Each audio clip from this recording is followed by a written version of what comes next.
De la domnul Butușa. Înțeles. Mulțumesc.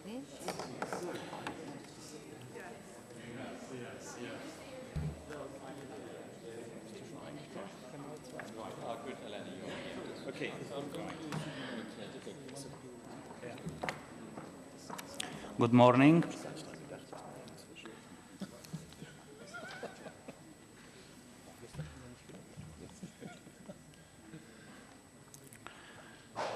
Welcome to Romania. Bine ați venit în Parlamentul României. Welcome to the Parliament of Romania.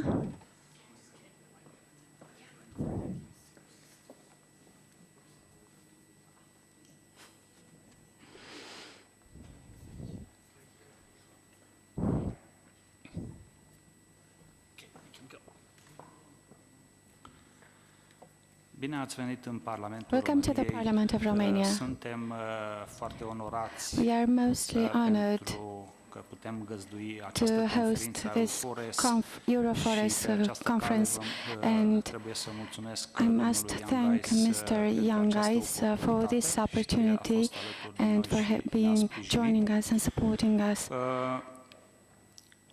Pactul European Verde The European Green Deal bazează relies pe garantarea on aprovizionării securing the a Uniunii Europene cu supplies energie sigură, of the EU with secure, safe energy at affordable unei piețe prices, interconectate, deployment of interconnected and digitalized market, îmbunătățirea performanței improving energetice a clădirilor. power performance of buildings. Astăzi Today, dezbate aceste we lucruri. will discuss about Vom these dezbate things and posibilitățile about și the locul Uniunii possibilities Europene sau a and României place of în the EU contextul and or Romania economiei Uniunii Europene in în the contextul EU economy transformării energetice. in the context of the energy România transformation. poate fi un factor de Romania can stabilitate be a în ceea ce factor of înseamnă, stability producția de regarding the energie production of din power Europa. in Europe. Are un mix It energetic has bogat a rich și este energy foarte puțin mixture and dependent is de very resurse externe. relies very little on foreign resources. The weight of renewable energy in Romania is very high, which Romania attempts to expand by means of European funds, actions of government, support granted to household or civil consumers or companies. Romania understood the Green Deal and complies with its obligations from this perspective. However, at European level, we must pay attention to competitiveness, competitivitatea în ceea ce privește competitiveness in terms of produsul finit, the finished product for which we need energy. If the energy price grows or is insufficient, then Europe may become non-competitive on the non-EU market, which is not desirable. For this purpose, we need to reinforce the transportation and distribution networks of both the energy and natural gas, and for this we need a lot of investment and money. We can do this only by mutual consent and together with the European Union. The network grids must be expanded and updated, upgraded, so that at some point in time we can transform the agent within those pipelines to hydrogen, which can on the one hand be a source of energy by itself, and on the other hand it could help us store the hydrogen energy. But we must discuss on the distribution and transportation of these resources. Dear guests, the necessary electric energy, as you could see, is increasing. The mobility and transportation in the EU are subject to a transition from fossil energy to or liquid fuel to electricity. This takes me to the beginning of my intervention, namely the distribution networks of electricity. And I repeat, this costs a lot of money, and the EU will have to find resources, the funds. This is not only a matter for Romania, but for the entire EU.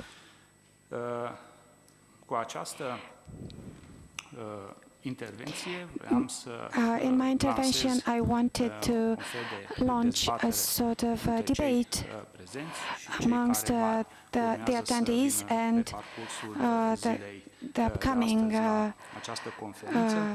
attendees to this conference, and hopefully this debate will be useful.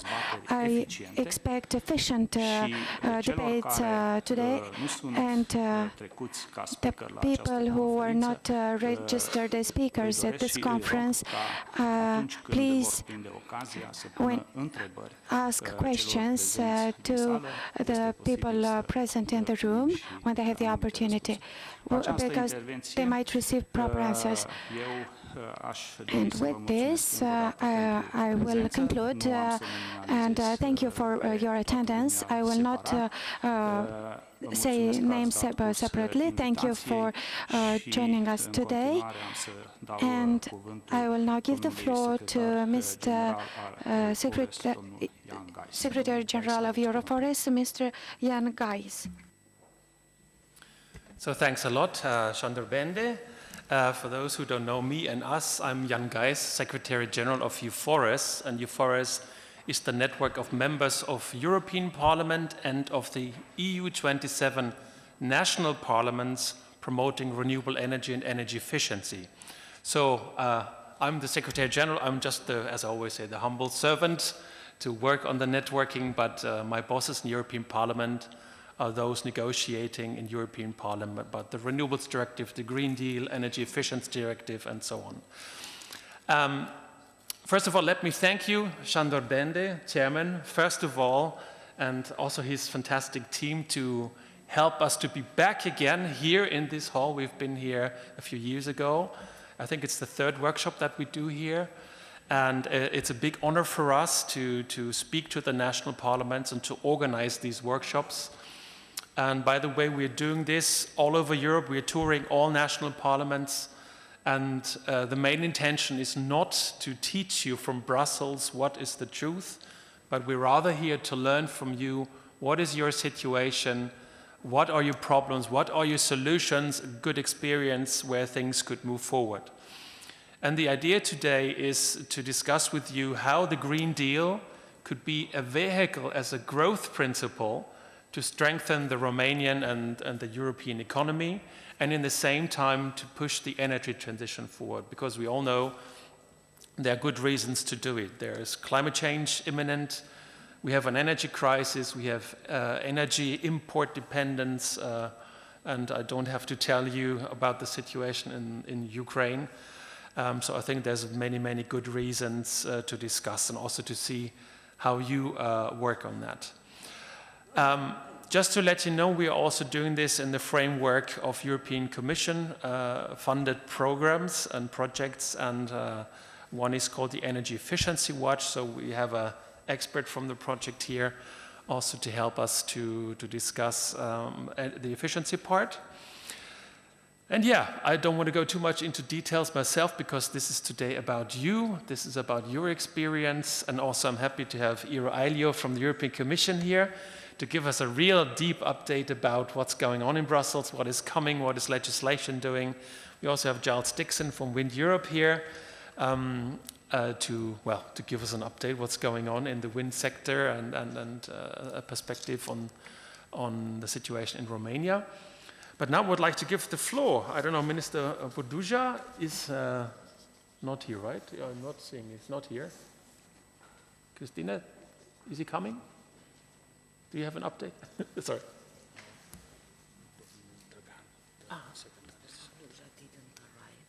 Okay. So we go to Mr. Popescu now. Okay, good. Okay, Mr. Popescu, you have the floor. There you are. Thank you, Mr. President, Mr. Secretary General. If you allow me, I will speak in Romania. I saw that everybody has spoken Romania, so thank you very much. Numele meu este Virgil Popescu, sunt președintele Comisiei de Mediu și Virgil până Popescu. I'm the chairman of the Environment Committee and Ministry of Energy until June. Yes, the Green Deal is a challenge for absolutely every member state. Romania has undertaken the targets and neutrality on carbon dioxide emissions by 2050, and we started work.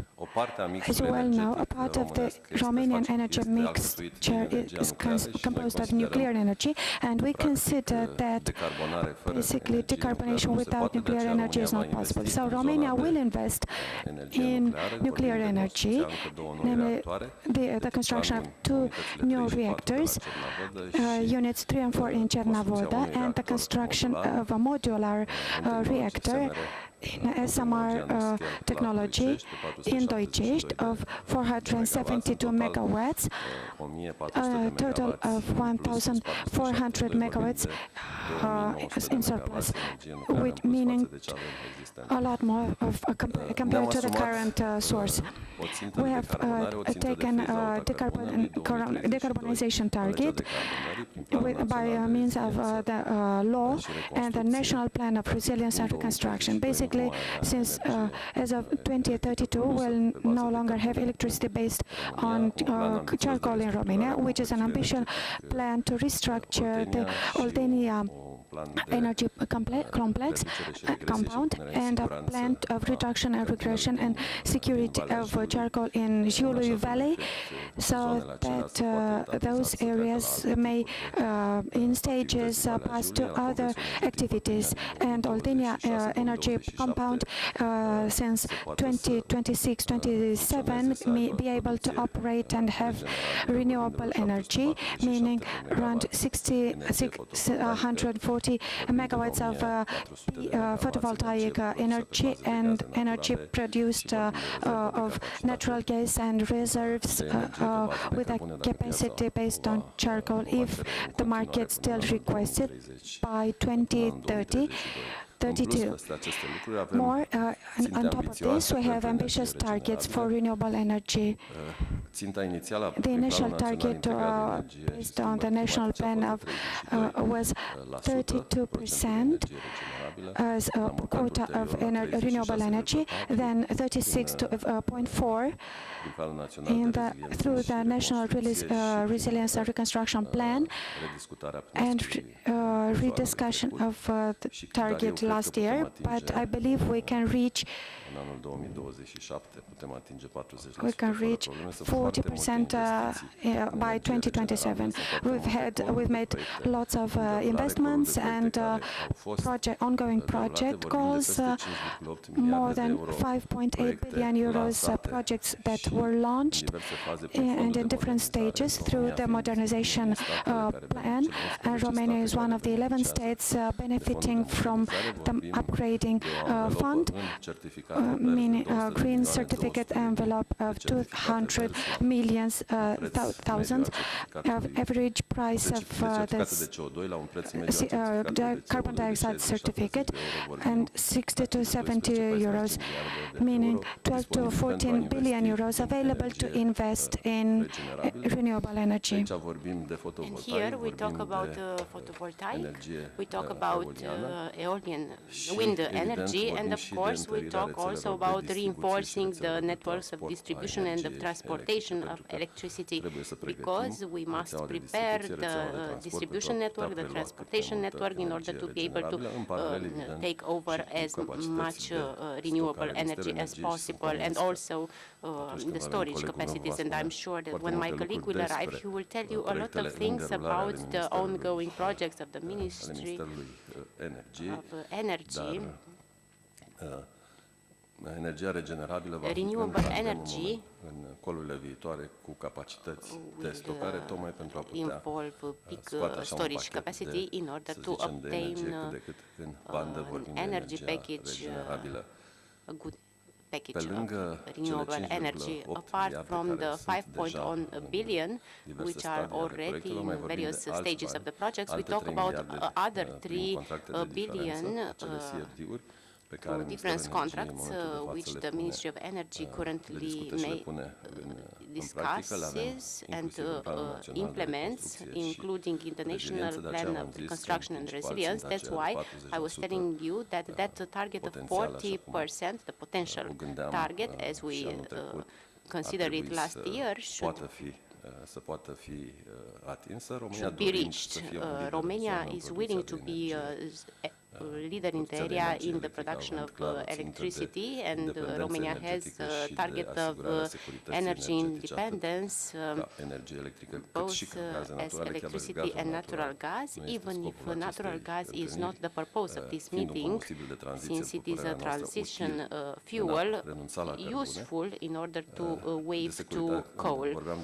I was talking about ensuring the energy security of the area, of Moldavia, of the Central East European area. Not for last, we talked about the cooperation with the regional states, and I'm talking about a project which I like very much, cable for transportation of electricity, more than a cable, a bridge between the Caspic Sea and the Black Sea. We talk about the cooperation between Azerbaijan, Georgia, Romania, and Hungary. We talk about the Green Corridor, which practically links the potential of wind energy from the Caspian Sea to the Black Sea, and we talk about its transportation further on to the Central Europe by means of another Romanian project, the continuous current cable, which links Romania to the Western Europe. So we talk about 2 projects. The second one linking the eastern part of Europe to the western part of Europe, and apart from providing the extra energy, the new productions of nuclear energy, the offshore wind energy, the future offshore energy from the Black Sea,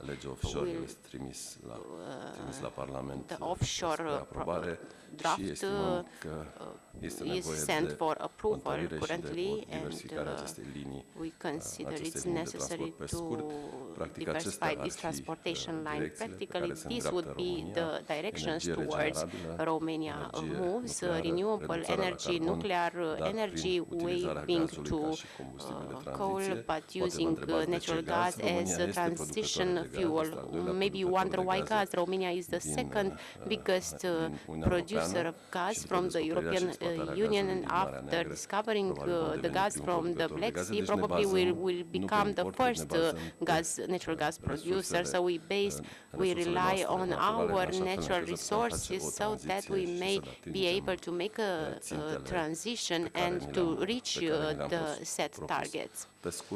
In short, in brief, this would be more or less the directions: manufacturing, production, and consolidation of the transportation line with 2 big targets: independence and energy independence, and ensuring the security in the supply of electricity and natural gas of our region. Thank you. So thanks a lot, Mr. Popescu, and I just give the floor to Mr. Vanciu. No? You take over. Mulțumesc. Good morning. I'm Ionut Sorin Banciu, Secretary of State within the Ministry of Environment, Waters and Forests. And since we are speaking about opportunities brought by Green Deal, I will express in Romanian. Green Deal este într-adevăr o provocare, este politica umbrelă a Uniunii Europene și România a sprijinit și sprijină acest demers, această tranziție verde, atât prin politici și implementarea directivelor și regulamentelor europene, cât și prin surse de finanțare. Și dacă discutăm de Green Deal ca și oportunitate de prosperitate economică, cred că este important să explicăm românilor că această tranziție este unica posibilă pe o planetă în care schimbările climatice ne afectează viața de zi cu zi. Și aici aproape toți românii sunt de acord că schimbările climatice sunt o realitate, nu mai contestă nimeni efectele schimbărilor climatice, faptul că avem din ce în ce mai puțină zăpadă, zile toride care creează probleme de sănătate, poluare și așa mai departe. Însă când e vorba de soluții, încă lucrurile se mai dezbat și se dezbat atât la nivel european, cât și în România. De asta cred că genul acesta de dezbateri sunt mai mult decât necesare într-un moment esențial pentru viitorul Europei. Suntem aproape de alegerile europarlamentare și din ce în ce mai mult se întreabă care va fi viteza de implementare a Green Deal în viitor, post-2024. Țintele sunt clare și direcția este clară. Viteza, cred că trebuie adaptată de la caz la caz, trebuie să ținem cont de contextul social, economic și mai ales de securitate într-o țară ca România, care este în mijlocul unor crize, dar și foarte aproape de o criză de securitate, la granița cu un război real, care se întâmplă de peste 2 ani, foarte aproape de noi. Și atunci, cred că tranziția verde într-o țară ca România trebuie să fie obligatoriu și just, pentru că dacă prosperitatea economică nu se va simți și în buzunarele românilor și nivelul de trai al românilor, sprijinul popular pentru politici verzi și pentru ținte ambițioase va scădea și observăm acest fenomen de îngrijorare, să numim politicos, al oamenilor legat de politicile verzi, de ambițiile climatice, de neutralitate. Așa cum a spus și domnul președinte Popescu și cum o să mai auziți și de alți colegi, Ministerul Mediului, Apelor și Pădurilor este în primul eșalon, aș spune, în această tranziție, în elaborarea politicilor. Am elaborat strategia pe termen lung, ne-am asumat la cel mai înalt nivel politic neutralitatea climatică, suntem în mijlocul discuțiilor și într-un proces de finalizare a Planului Național Integrat de Energie și Schimbări Climatice. Toate aceste documente vor face parte din dezbateri publice pe care ni le asumăm ca și împreună cu colegii de la Ministerul Energiei și vor ridica multe întrebări vis-a-vis de soluțiile pe care România le propune. Din fericire, potențialul României în producția de energie regenerabilă este mare, este uriaș. Din fericire, sprijinul popular pentru energia nucleară este ridicat și asta este un avantaj extraordinar pentru o țară ca România. Bine, aici am fost și fericit să alegem niște tehnologii care sunt mai prietenoase din perspectiva tehnologiilor nucleare pe care România a ales să le susțină în urmă cu mai multe decenii. Avem niște oportunități în față și asta a fost și discuția pe care am avut-o când am negociat cu alte ministere aceste ținte de neutralitate, pentru că au fost niște discuții care n-au fost ușoare.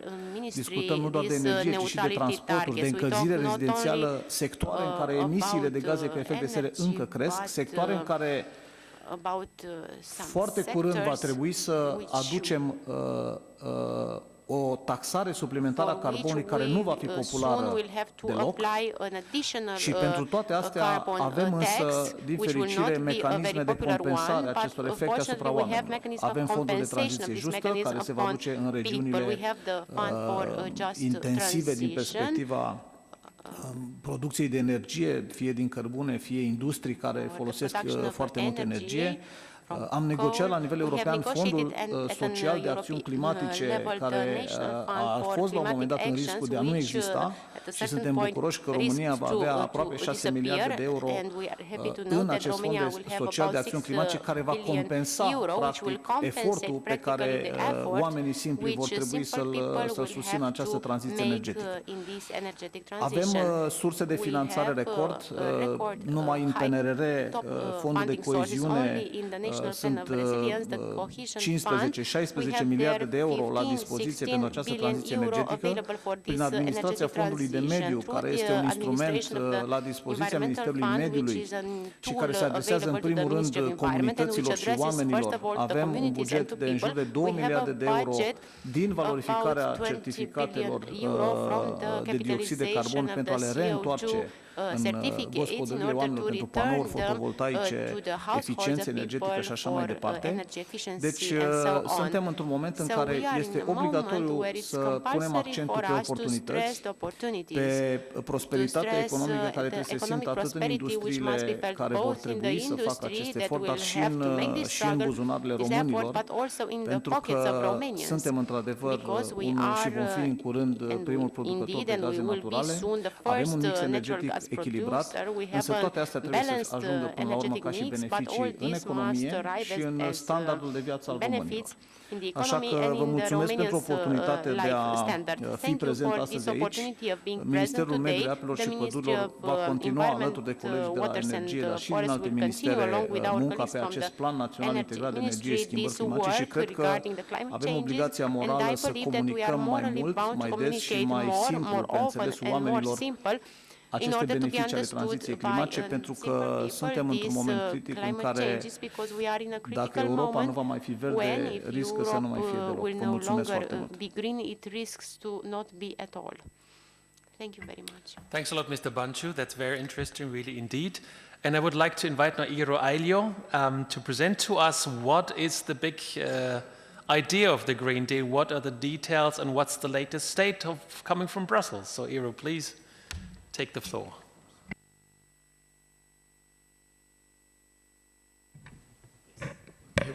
Oops.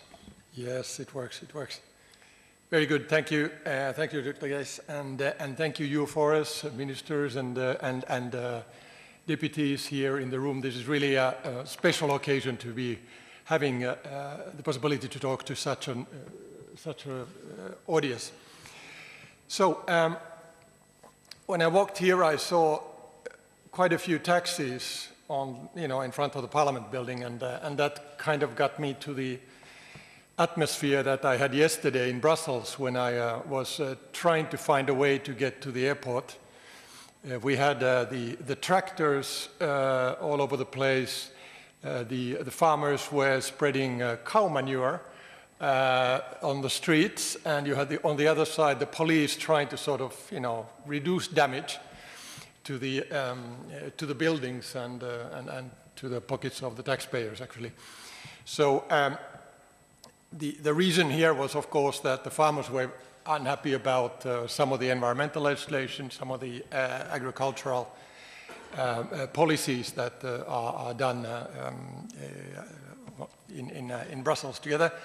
And I'm not going to argue on who is right or wrong in this sense, but I think what this does, it kind of illustrates a couple of things that the European Green Deal has brought to the energy and climate policy and tries to solve. And the first of those things is that the Green Deal, so it integrated environmental and biodiversity aspects to the energy and climate policies together. So now these things are together. And we know, of course, that the market economy alone does not actually put a price on the consumption of natural resources. And that's why we have the situation that when we go to a supermarket and buy food which is organic or clean or something like that, we pay a higher price for it than if we buy something which is produced in a more dirty way, mass production. And this is a bit of a dilemma, like here the other speakers were saying. So we have these storms and natural catastrophes which show that we actually have to put a value on what the nature gives us. So that was the first point. The second point is this principle of leaving nobody behind in the transition. And it's not just a slogan like you have very well here said, so it's really making sure that the transition is not for the elites only, but actually for everyone. And that's because the social cohesion is, of course, extremely important in this process. If we don't keep that, we will fail, basically. And that's the kind of risk we don't want to take. Now, I would also argue that this kind of like a holistic approach to this transition, so it connects, of course, economic, environmental, and social questions together. And it is costly, yes, but it can bring the benefit, of course, of creating a more resilient society and economy if we manage it well. And the one other central aspect of the Green Deal, of course, is the transition from fossil fuel dependent and linear consumption to more to one that is driven more by clean energy and a circular economy. So we start using waste, we start reusing these streams instead of dumping them on like we've been doing a long time. And this is the kind of transition that, of course, requires a lot of investment, and this causes costs. But it's clear that, like here it was said already, we see this also as a growth strategy. So it's really doing the kind of long-term investment in clean energy, for instance, which then should develop the kind of jobs which are also future-proof in the future, so that they will stay, they will not disappear. And one aspect of this is inflation. We saw what the inflation has done when we had the energy crisis. So inflation is often driven by fossil fuel prices going up and down. If we can decouple us from that, so we might get a more stable economy. Now, the key parts of this deal is, of course, energy efficiency, it's renovation, it's electrification of as many things as we can and what we cannot. So there comes in then green hydrogen, for instance, as a solution. But also we should then consume energy in a smart way. So that takes us to demand response and that kind of things. And of course, the strong energy grids, which I was happy to hear that you are investing in that, because we must not let the grids become the bottleneck of introducing green energy into the system. Now then, if we look at more consumer side, both citizens but also businesses who are at the end of the cable, so to say. So there are different types of opportunities like the local energy communities, smart metering, dynamic energy contracts, energy sharing, and indeed demand response. These are all the kind of tools that give consumers the possibility to become active in the market and actually to get financial gain from being active when they change the behavior to a way that is where they can profit from the moments of low energy price instead of high. And I can give a bit of an anecdote here. I have to always mention my parents, 90 and 89 years old. They live up in the north in Finland. And I mentioned them because of the point, making the point that age is not a limit when it comes to active participation. So my parents, so they actually took on a dynamic electricity contract about 7 years ago. And they called me afterwards at the end of the year. They had done their accounts, and they said this was a great deal. They saved actually hundreds of euros by doing this. Yes, they take a risk. The energy bills change. 1 month they are very low, another month in the winter it's high, but overall they saved enormously. So that encouraged them then to actually install now solar panels on their roofs 2 years ago. And that was quite a good timing. It was just before the crisis. So that kept their costs down even through the difficult times that we just passed. So these are the kind of things that obviously you need information and you need help in how to do these things. It's not that pensioners know that. And of course you need support in the initial investment. So we know how that is. It doesn't come for free in the beginning, but still it pays off. Now, if we look at the member state level, so this whole shift, so it requires, of course, that there's cooperation between different sectors, different levels of government, and also other stakeholders, businesses among others. And that is useful also, for example, when you're developing the national energy and climate plans. And this then can deliver the kind of plans which are realistic and bring those long-term benefits that I've spoken about. If we look at the European legislation, so you all know the Fit for 55 package, this bunch of directives and regulations, I mean, about energy, about climate, about transport, and so on. So that's been practically negotiated, and most of them have entered into force or are about to enter into force. And the key directives are, of course, those on energy efficiency, energy performance of buildings, renewable energy. There's the ETS system, which has been also upgraded, also things like alternative fuels, infrastructure regulation, and so on. So that was a big package. And I must say, I was really glad to read, and also I'm hearing it here today, that the Romanian government has, in your National Energy and Climate Plan, and also in the use of the recovery and resilience money. So you've chosen priorities which are very well sort of in sync with the spirit of the Green Deal ideas. So that matches quite well. And my Director General, Dieter Juhl Jørgensen, was here quite recently and has been discussing with many of you the details of these plans. And I understand that there are follow-up meetings foreseen also on some topics.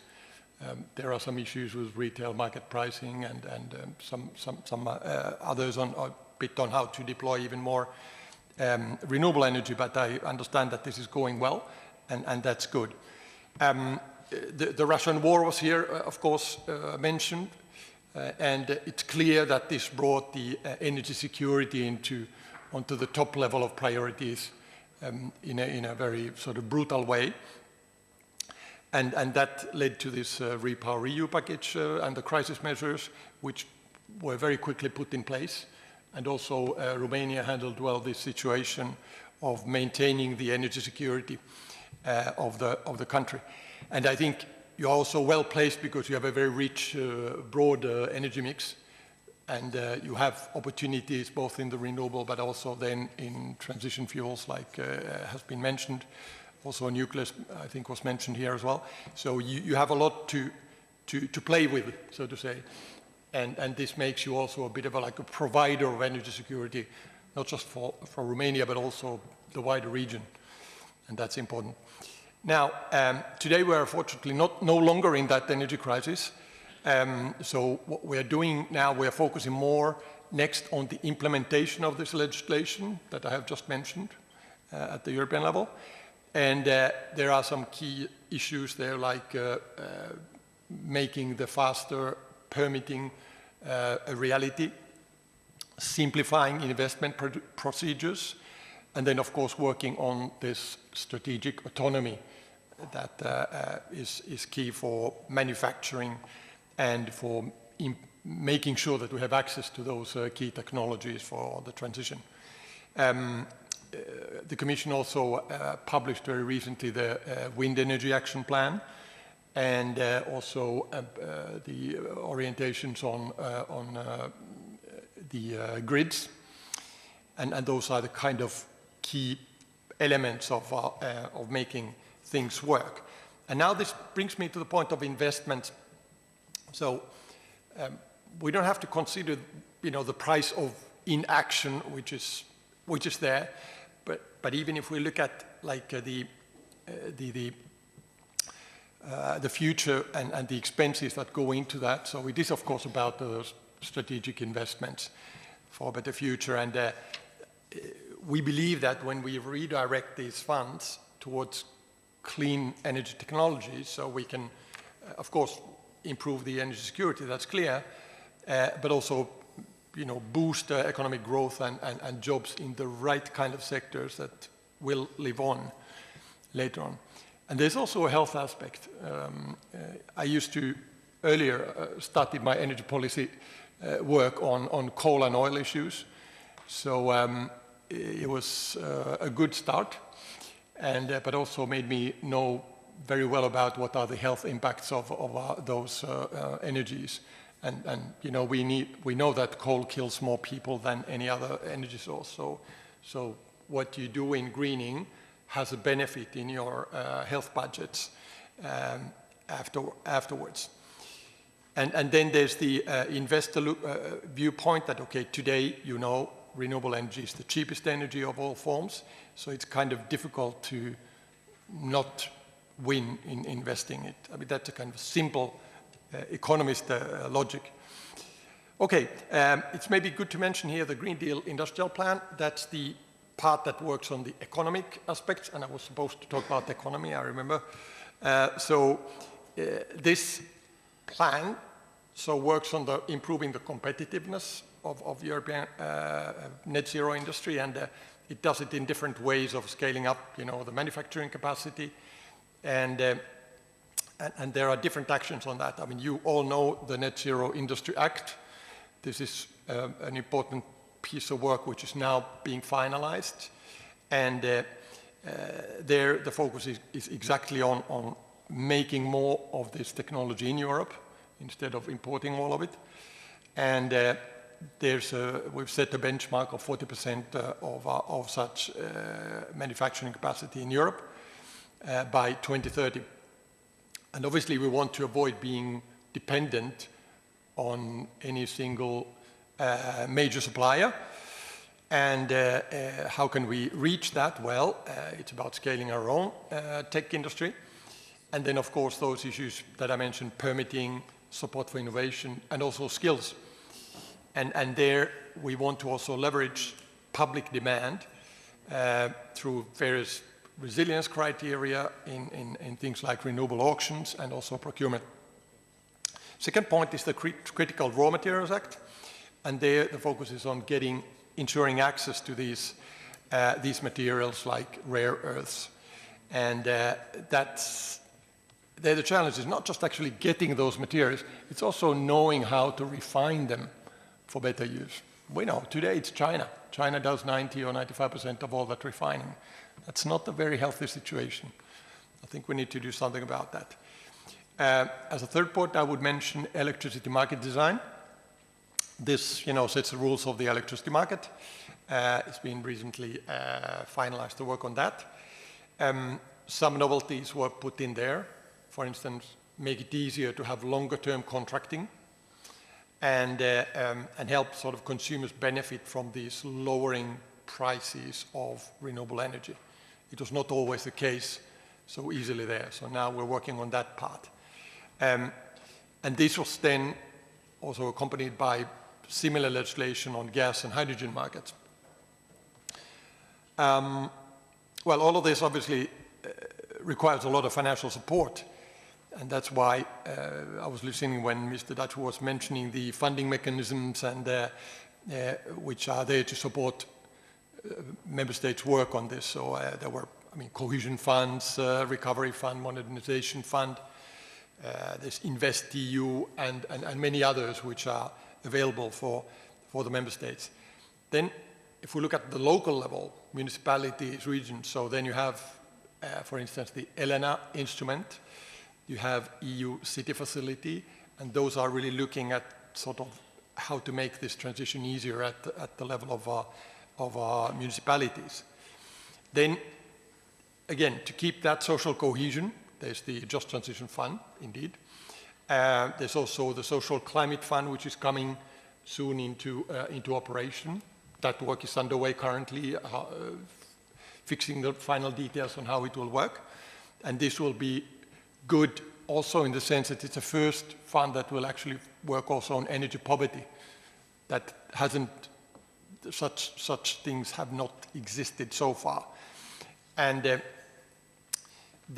one of the recent things that came out was just about a couple of weeks ago, there was a revision discussion on the multi-annual EU budget, the famous MFF.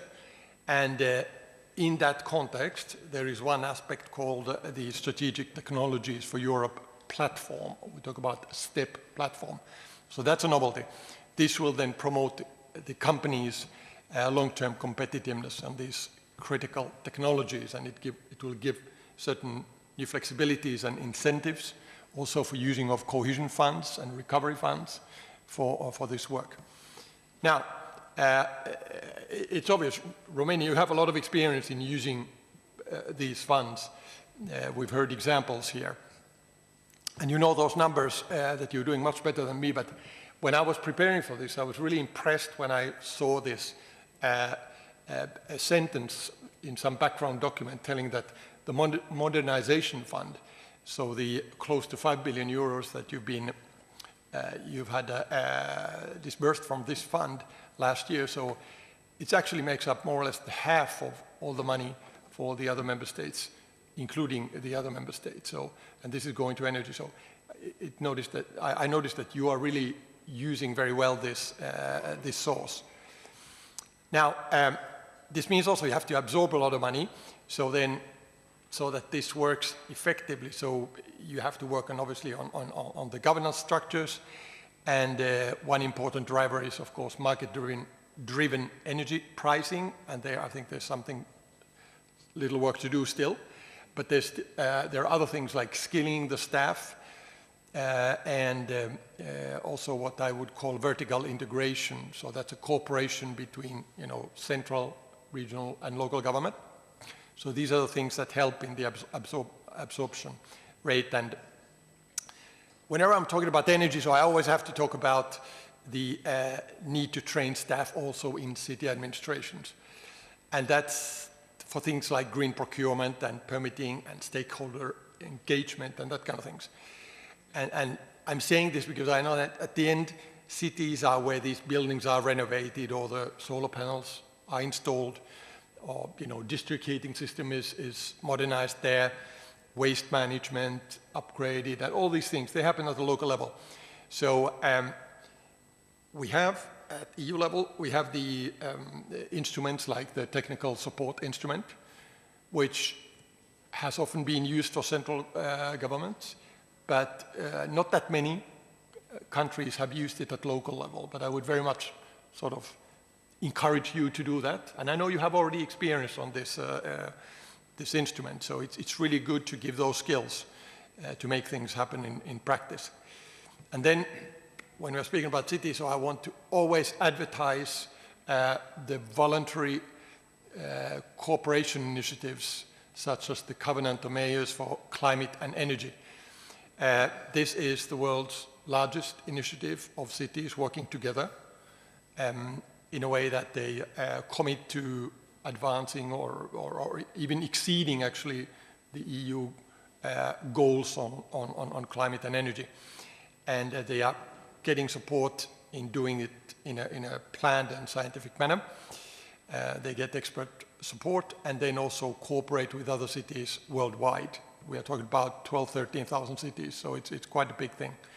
And I think I saw in the, at least in a draft of this program today, that there would be one of the Romanian mayors from, I believe it was from Cluj-Napoca, who would be talking here. So if that's so, that's great.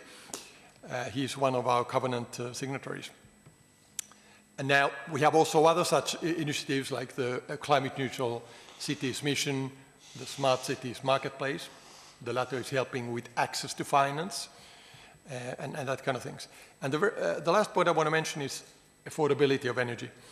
And then this helping of regions to get to it, their goals. And I think on affordability first, so in the recently updated energy efficiency and energy performance of building structures, so we have provisions which are really looking at energy poverty specifically and how to address that problem in a targeted and as well cost-efficient way.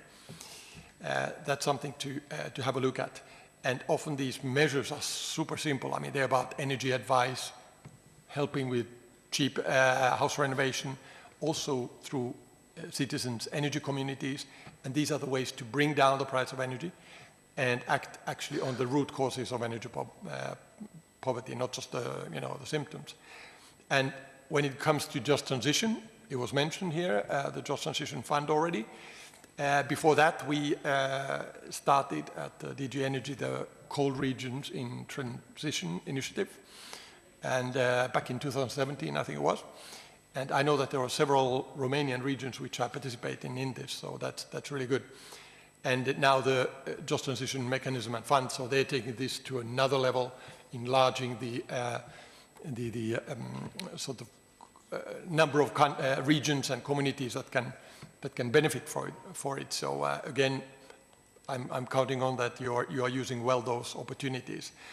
So let me wrap up here. So I think I would just say that the Green Deal, the logic here is to get this kind of really like a transformative vision, if we call it, on changing the economy in Europe, and put the focus on sustainability and then this equity as well on top of our prosperity.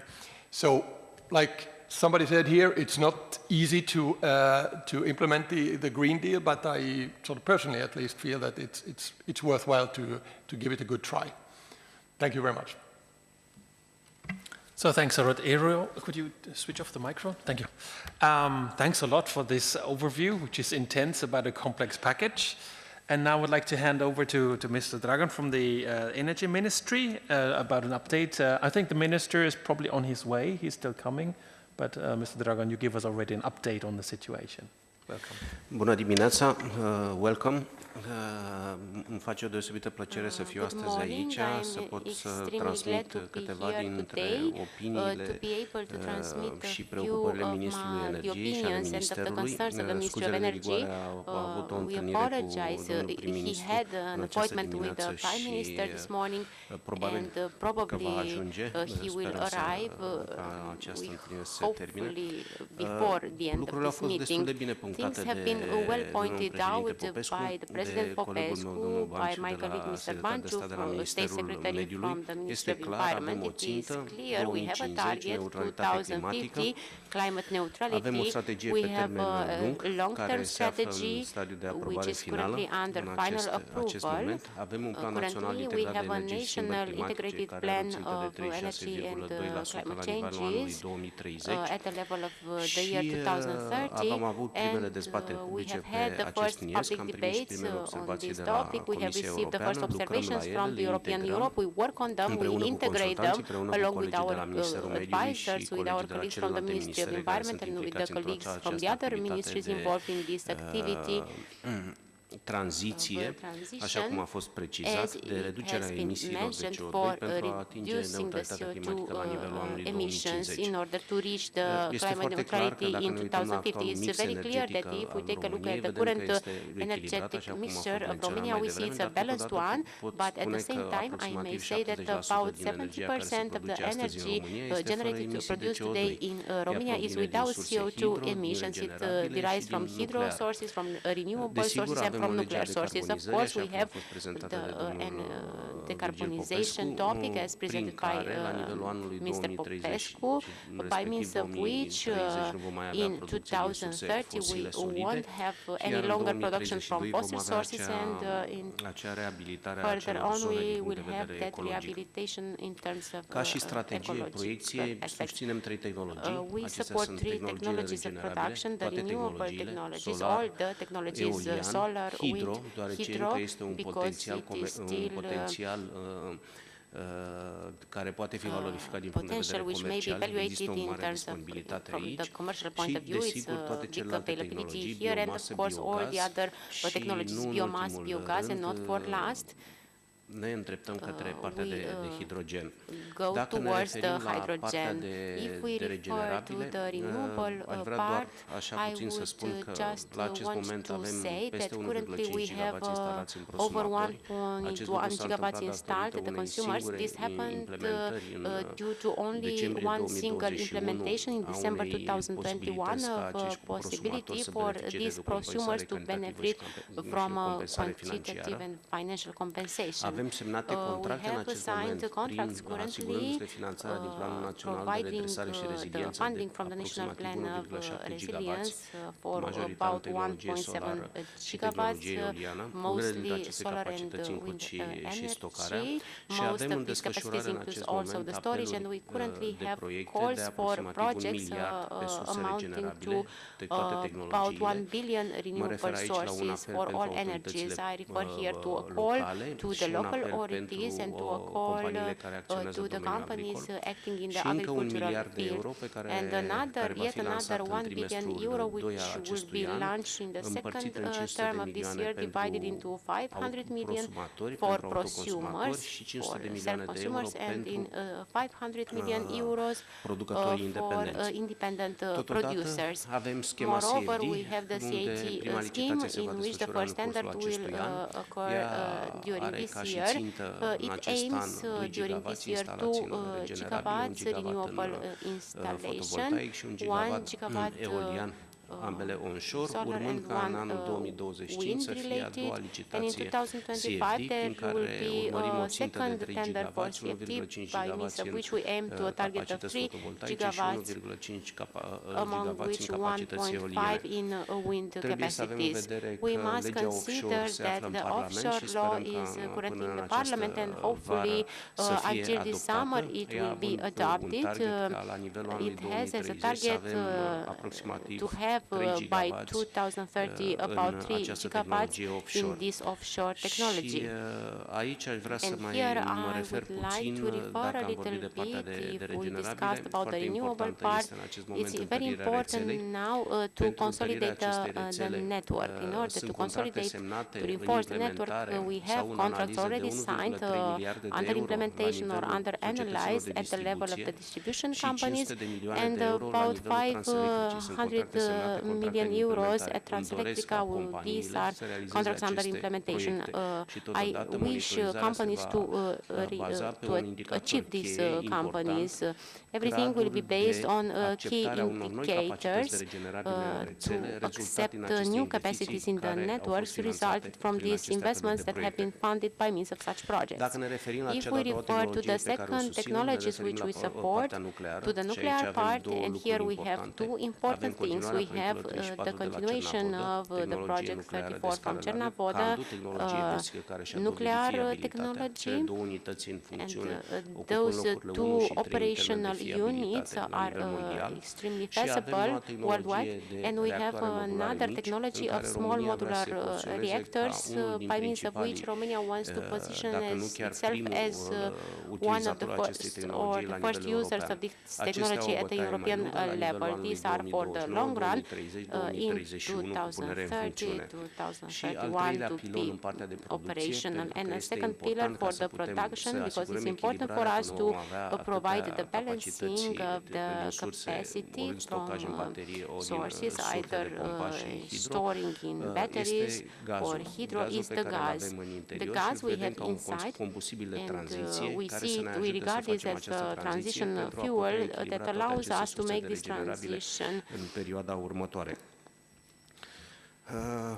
Aș vrea să mai mă refer la I faptul, would dacă also de like rețele to am vorbit refer despre that ramforsarea we lor și talked creșterea about gradului de reinforcing siguranță the și de această grids and increasing the level of safety and affordability with the funds provided by 2030. We also intend to increase the level of interconnection with the neighboring countries, to increase the power by 7 gigawatts by the end of 2030. All these investments will lead to be able to ensure, to cover and reach the targets that we have undertaken and achieve also the possibility to become a factor of regional stability, particularly in the current context.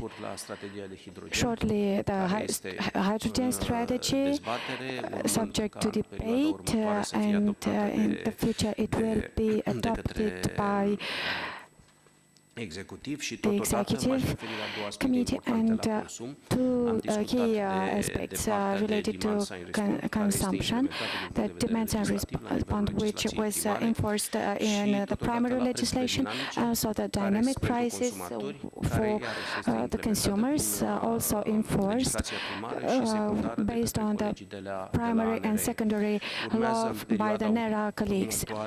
In the next course of time, based on the secondary legislation in the regulatory authority, will give us further clarifications to issue the connection permits to be able to grant sustainable companies and projects with a solid base for achievement for execution.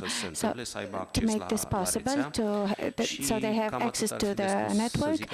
And that's about it.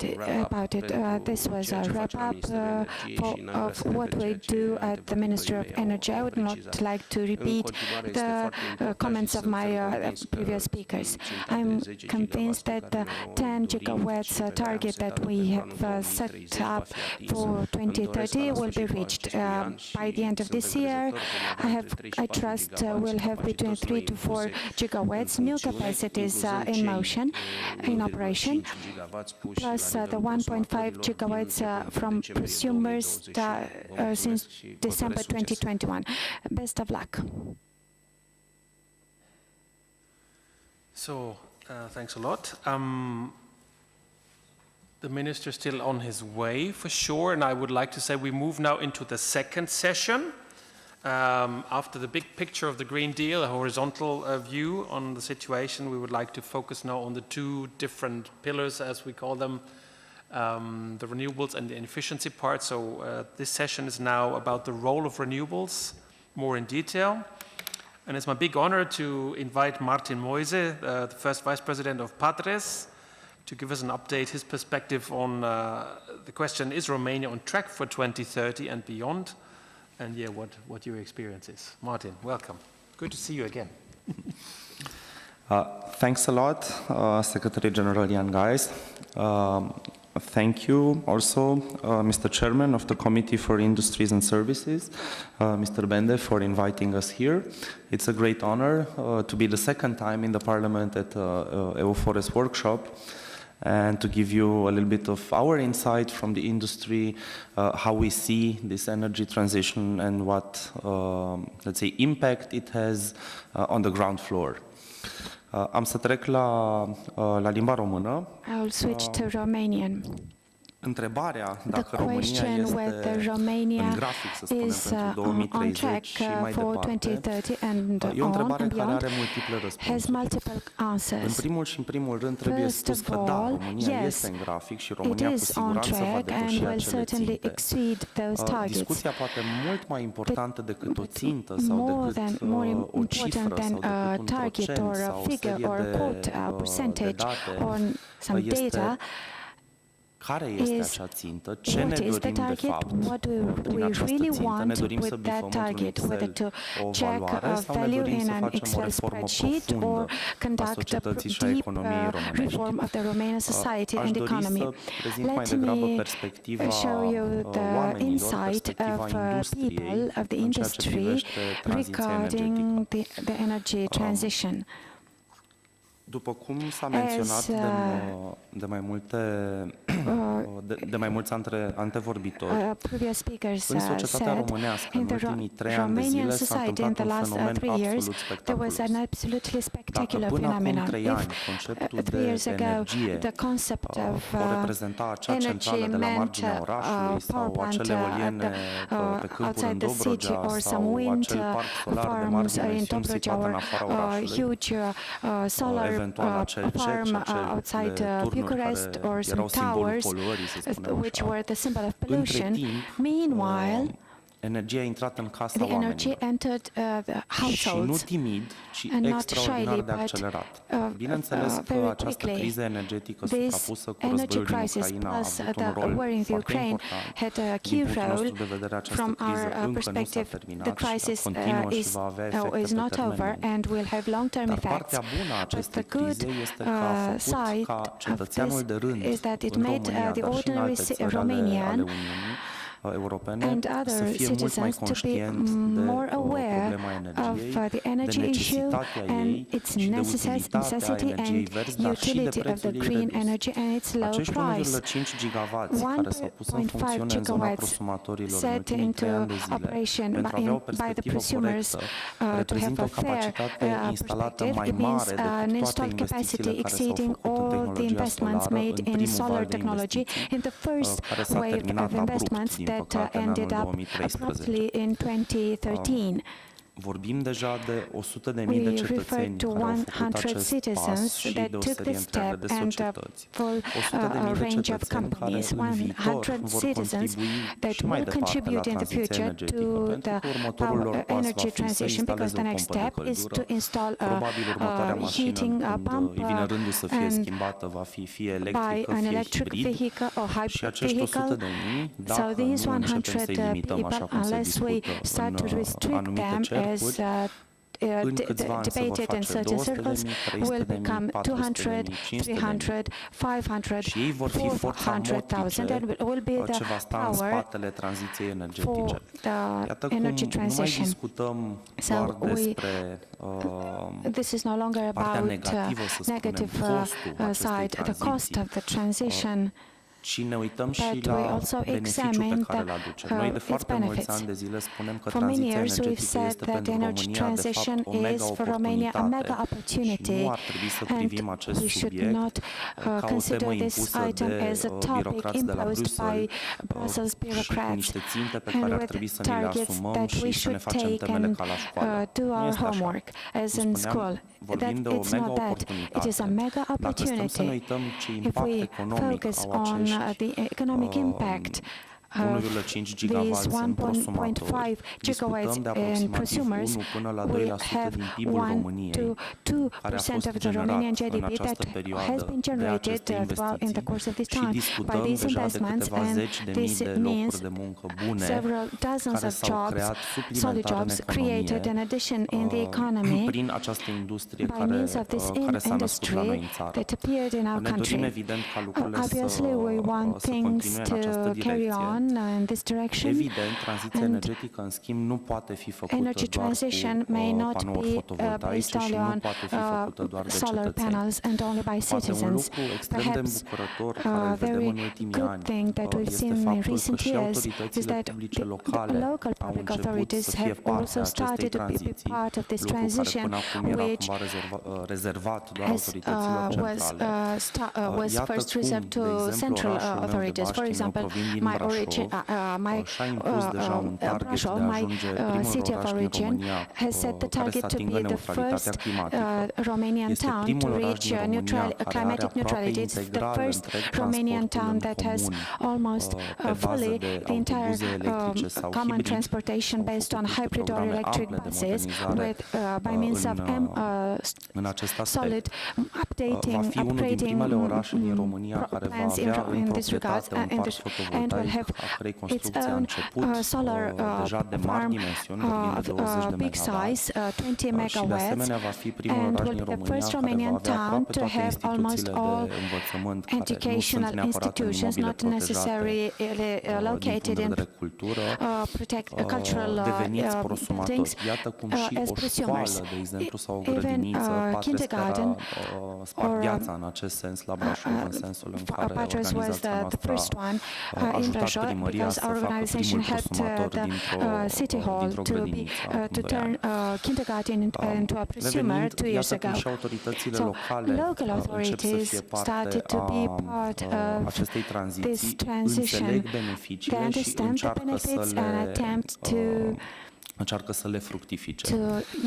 Dar chiar și așa tot nu este destul pentru a atinge acel target de 10 gigawatts de care spunea domnul secretar de stat Drăgan. Sunt necesare și investiții de anvergură și sunt necesare și investiții private în parcuri de dimensiuni mari. Lucrurile au început relativ timid. Anul trecut am văzut în sfârșit, după 10 ani de zile de pauză în sectorul energiei regenerabile, niște capacități noi puse în funcțiune, inclusiv unele market-based, ca să spunem așa, deci nu neapărat în baza unor ajutoare de stat. Din păcate, lucrurile nu merg atât de bine cum poate noi ne-am dorit. În continuare avem o serie întreagă de lucruri pe care ar trebui să le îmbunătățim. În continuare nu există, de exemplu, un cadru favorabil stocării și vom ajunge într-o situație în care vom avea foarte multe panouri fotovoltaice pe acoperișurile oamenilor, pe școli, grădinițe, mall-uri și pe pământ. Și în weekend va trebui să le oprim, pentru că nu o să avem ce să facem cu acea energie. Una din soluții, evident, este partea de stocare. Ne-am dorit foarte mult ca următoarele programe, Casa Verde, de exemplu, de la Ministerul Mediului sau alte programe de finanțare, să vină să finanțeze și partea de stocare, chiar să o facă obligatorie în astfel de sisteme, pentru că altfel lucrurile nu vor funcționa. Mai mult decât atât, fiind chiar în cadrul Parlamentului, vreau să lansez un apel către toate forțele politice reprezentate și aici în sală și în clădire, să vină să rezolve problema stocării în sensul legislației primare. Nu este admisibil ca noi să tratăm astăzi consumul unei baterii atunci când ea încarcă din rețea energie pentru a o shifta la o oră ulterioară, ca și cum ar fi un consum final și să impunem toate taxele aferente unui consum final. Pentru simplu motiv că nu este un consum final. Este, iau energie din rețea la o oră când am surplus de acea energie și o eliberez înapoi în rețea exact aceeași cantitate cu o minimă pierdere de 1-2%. În acele momente când am nevoie în sistem de acea energie. Repet, nu putem să discutăm despre un consumator final, nu considerăm că este just ca această energie încărcată în baterie să trebuiască să plătească bonus de cogenerare, certificate verzi, tarife de distribuție, tarife de transport, acciză și așa mai departe. Mergând mai departe în ceea ce privește cadrul investițional și securitatea de a face investiții în România, și aici încă avem unele lucruri care trebuie îmbunătățite. Aș vrea să dau un alt exemplu. Recent, la Ministerul Energiei se elaborează o modificare a legislației privind plafonarea și supraimpozitarea producătorilor. Discuții la care, din păcate, energia regenerabilă nu a făcut. Unfortunately, renewable energy was not included. We are prepared to learn from the press that the thresholds to overtax the income of producers will be reduced. And still, the calculation formula for overtaxation ignores the specificity of production from renewable sources, which sadly is volatile. Yes, the sun sadly does not produce energy at 11 p.m. and when there's no wind, a wind turbine may not produce energy. The overtaxation formula ignores imbalances and profiling costs, and sadly we cannot pretend that they do not exist. They exist. This is the specificity of these sources, and any form of market design must consider these și de acest profil. This profile too. Pentru a nu răpi mai mult din timpul tuturor, întrucât sunt convins că take more of everybody's time, as I'm sure we need to hear more positive things today. Let me conclude by saying that I trust that we will exceed our targets in 2030 and reach climatic neutrality long before 2030 because the society wishes this. Thank you. So thanks a lot, Martin. I would like to give the floor to Cosmin Gita. Where are you? Thank you very much for the warm introduction, and happy to be in this format. Thank you for your great for the format, and thank you, Mr. Chairman Bende, for your invitation today. From our standpoint, energy security has two main coordinates and dimensions. One is energy availability, including responsiveness to sudden changes or interruptions, resiliency as others talk about it, and the second is accessibility. Energy transition and decarbonization of the energy sector requires first and foremost, from what we've seen and analyzed in the system, security, energy security, access to it. And this is based on investments in clean energy sources and technical innovation, especially in the framework of an extensive European and global cooperation for supportive regulation, harmonization, as well as risk management. Geopolitical risk most recently has played an important role, and until now, given the war in Ukraine and the Middle East crisis, as well as these have prompted and the pandemic, they have prompted very sudden changes in supply chains and energy supply altogether, with significant impacts, as we've seen, on prices, policies, and all being very strongly associated with energy security. I hate to repeat myself, but indeed energy is security, as we see it very, very clearly. And in my personal view, energy security is based on the resilience of energy systems, on their sustainability. We're having a clean resource, neutral, technologically neutral approach is paramount on upgrades, technological advancements, but also on sustainability for today and tomorrow's future. The energy crisis of 2022 and 2023, to some extent, has demonstrated the importance of a resilient and independent energy mix based on making maximum use of indigenous resources where available. So in this sense, the REPowerEU plan, which has adopted shortly after the start of the war in Ukraine, set out commitments for building a strong, resilient energy mix in the EU while reducing reliance on imported fossil fuel from Russia. In this whole element, the role of nuclear energy has been very well showcased in Romania throughout these three crises that we've been weathering through as a pillar of the country's energy security. Generally speaking, we've had one of the highest capacity factors, reliance above 98% one of the highest capacity factors in the world. We've managed to create a supply chain and integrated fuel supply chain to be able to supply even in the harshest conditions where we've seen despite lack of availability of resources, and interventions in some way to be able to keep the plants running even in the most adverse conditions, which were very clearly indicated during the pandemic conditions. I'd like to remind everyone how we managed to isolate around the full plant personnel for 2 months then and keep the lights going for everyone at bay, and we've created good practices that were shared around the industry worldwide, which was the World Association of Nuclear Operators. But I'm quite happy to see that this is being recognized as well in terms of contributions to clean energy, because as much as we like renewable energy and other sources of electricity, we need all technologies to be working so we can actually achieve the transition that we want until 2050. And I've seen studies where up until now we have not to a TRL of level 8, a technological readiness level of 8, but in commercialization, only 40% of the technologies that we need to achieve decarbonization. I'm talking here globally, carbon capture, renewables, storage, you know, nuclear, different types of nuclear, advanced and small and classical.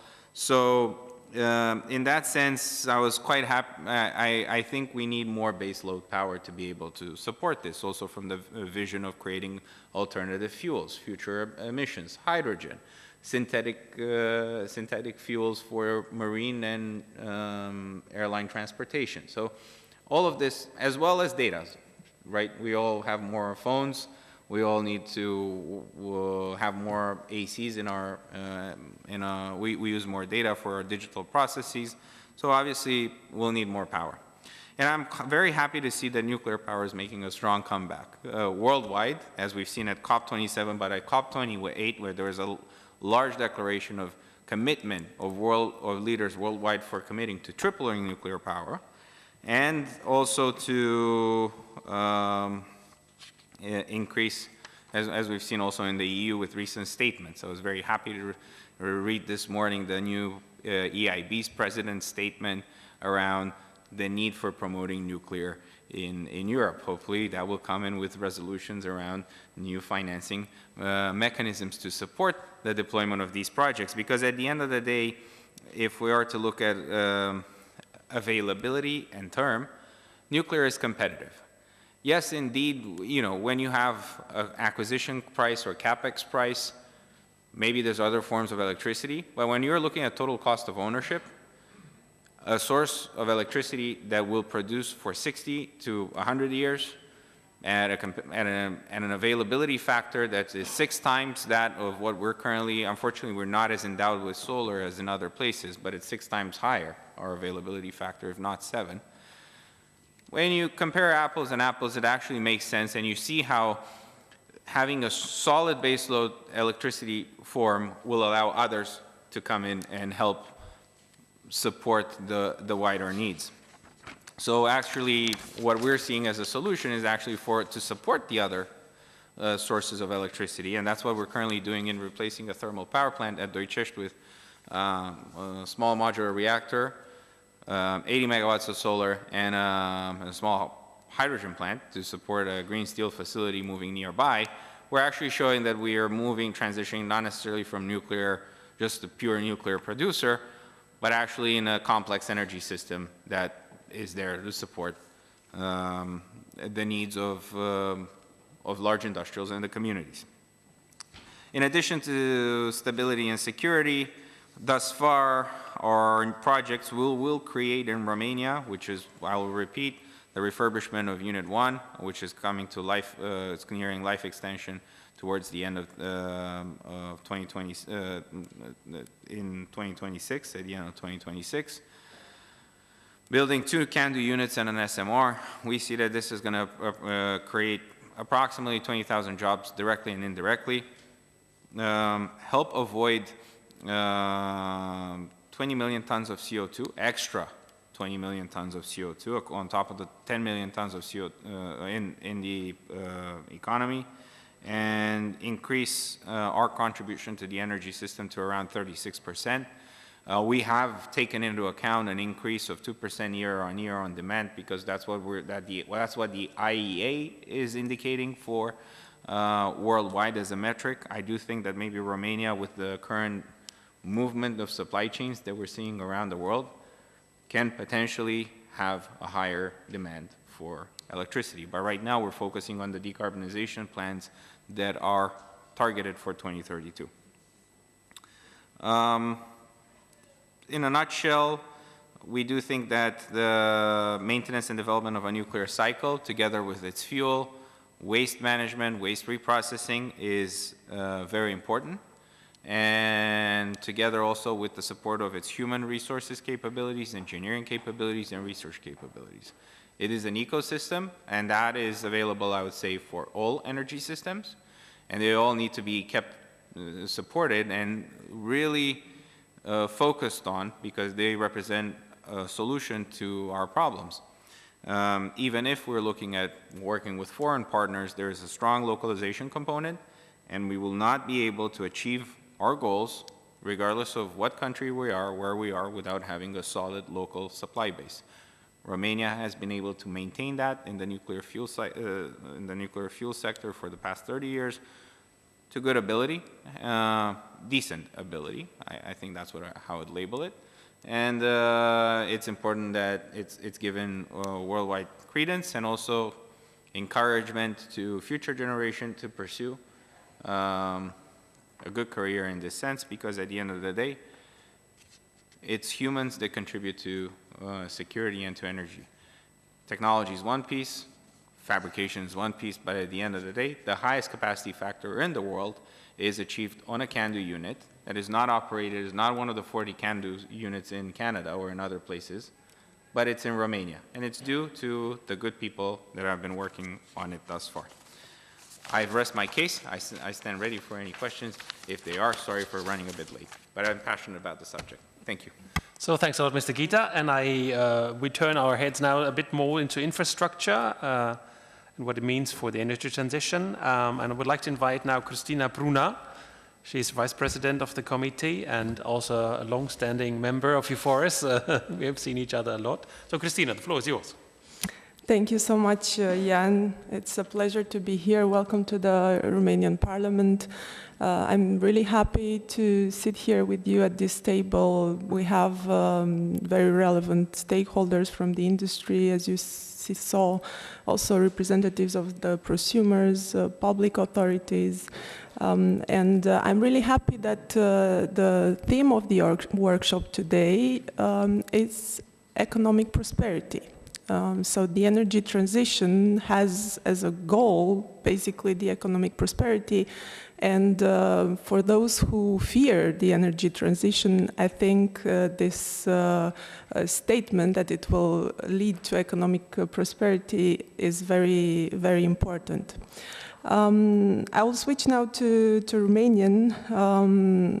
Este clar că această cale către electrificare e aici și România, de asemenea, și-a luat un angajament foarte clar în a produce mai multă energie regenerabilă, mai multă energie curată, și aici s-a vorbit despre energie nucleară, despre gazul natural care face parte din tranziție și de asemenea ne uităm la tot ce înseamnă prețuri corecte pentru consumatori, dar și pentru industrie, pentru economie în general. Suntem încă într-o criză energetică și poate aici în România o resimțim mai mult pentru că avem un război la graniță.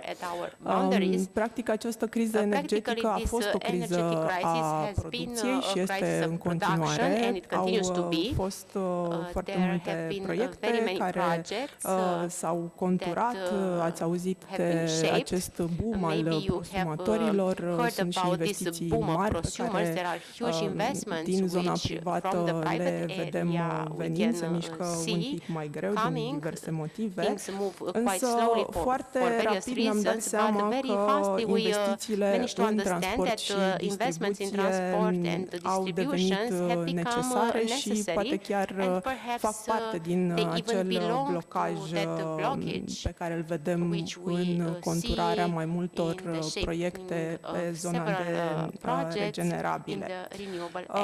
Deci aceste investiții în rețele de transport și distribuție sunt extrem de importante, alături de digitalizarea lor și practic scopul este să mergem către un sistem mai descentralizat, dar și mai flexibil. Până la urmă, rețelele sunt un liant care ne duc energia în casele noastre către business-uri, le ajută să se dezvolte și de cealaltă parte iau energia de la producători.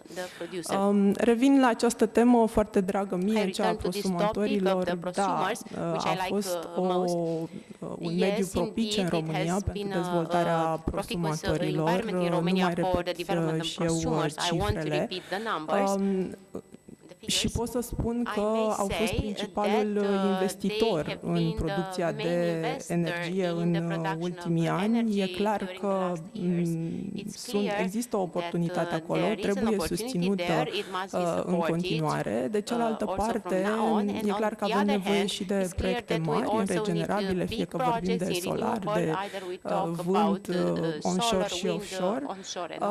Și până la urmă există niște provocări. Așa? Există provocări cu care nu ne confruntăm doar noi. Până la urmă vedem aceste provocări și la nivel european. De aceea Comisia Europeană a venit cu această cifră de 584 de miliarde de euro care ar fi necesare în următoarea decadă la nivel european, iar dacă ne uităm în România, din cifrele pe care le-am văzut și la Transelectrica, undeva la 1,5 miliarde de euro plan de investiții până în 2030, dar și cifrele care ne-au fost prezentate la diverse evenimente și consultări cu distribuitorii sunt cam în aceeași zonă. Am auzit de investiții de 2,5 miliarde pe an până în 2030 de la unii distribuitori. Deci este clar că e nevoie de foarte multe resurse, foarte multă finanțare în următorii ani. Dar aș mai spune că mai este o provocare.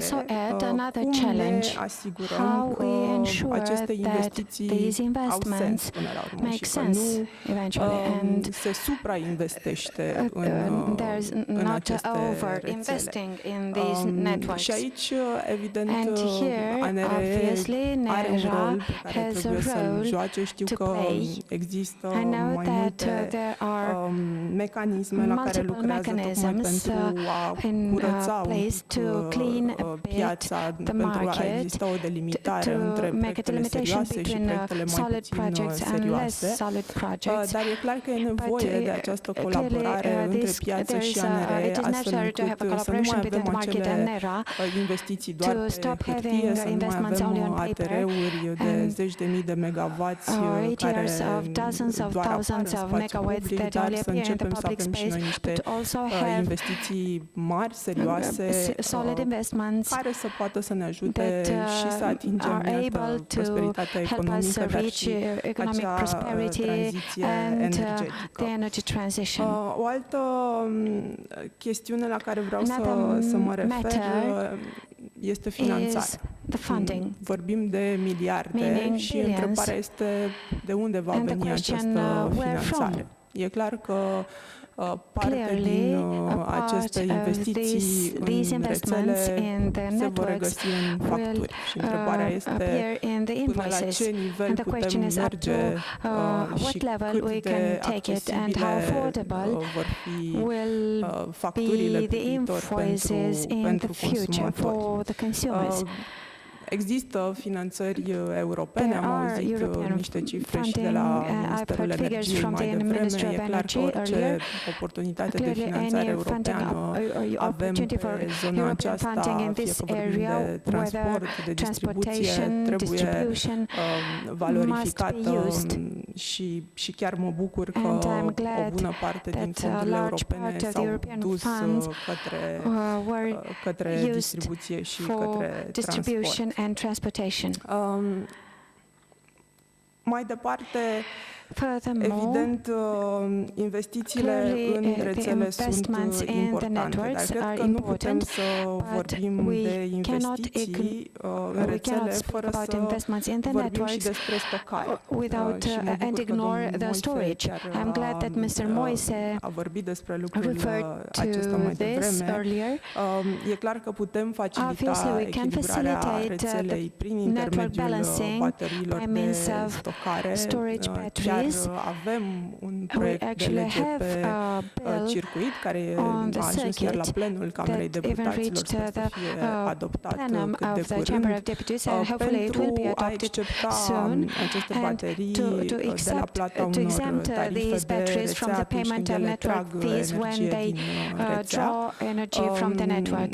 Bateriile până la urmă nu Finally, ar putea să nu batteries fie privite doar cannot ca o be considered posibilitate only as a de echilibrare a unui possibility proiect to și balance a project, să fie but folosite and de be used Transelectrica și by pe posturi de Transelectrica consumator also dispecerizabil. as Și aș merge un pic mai devreme. consumer. Cred că And trebuie I creat think până la urmă we acest should cadru create a pentru tot ce framework înseamnă for virtual power to plants cover care the să virtual power plants, adune mai multe to proiecte collect mici, multiple projects, baterii, astfel small încât batteries, so that chiar să devină even un to jucător become a pe piața player de on the echilibrare. balancing market. Digitalizarea rețelelor, iarăși, The este un network punct digitalization extrem de is a important. key Dacă issue. nu mai putem vorbi We astăzi doar de cannot întărirea rețelelor speak only about network fără consolidation and digitalizare. ignore the digitalization.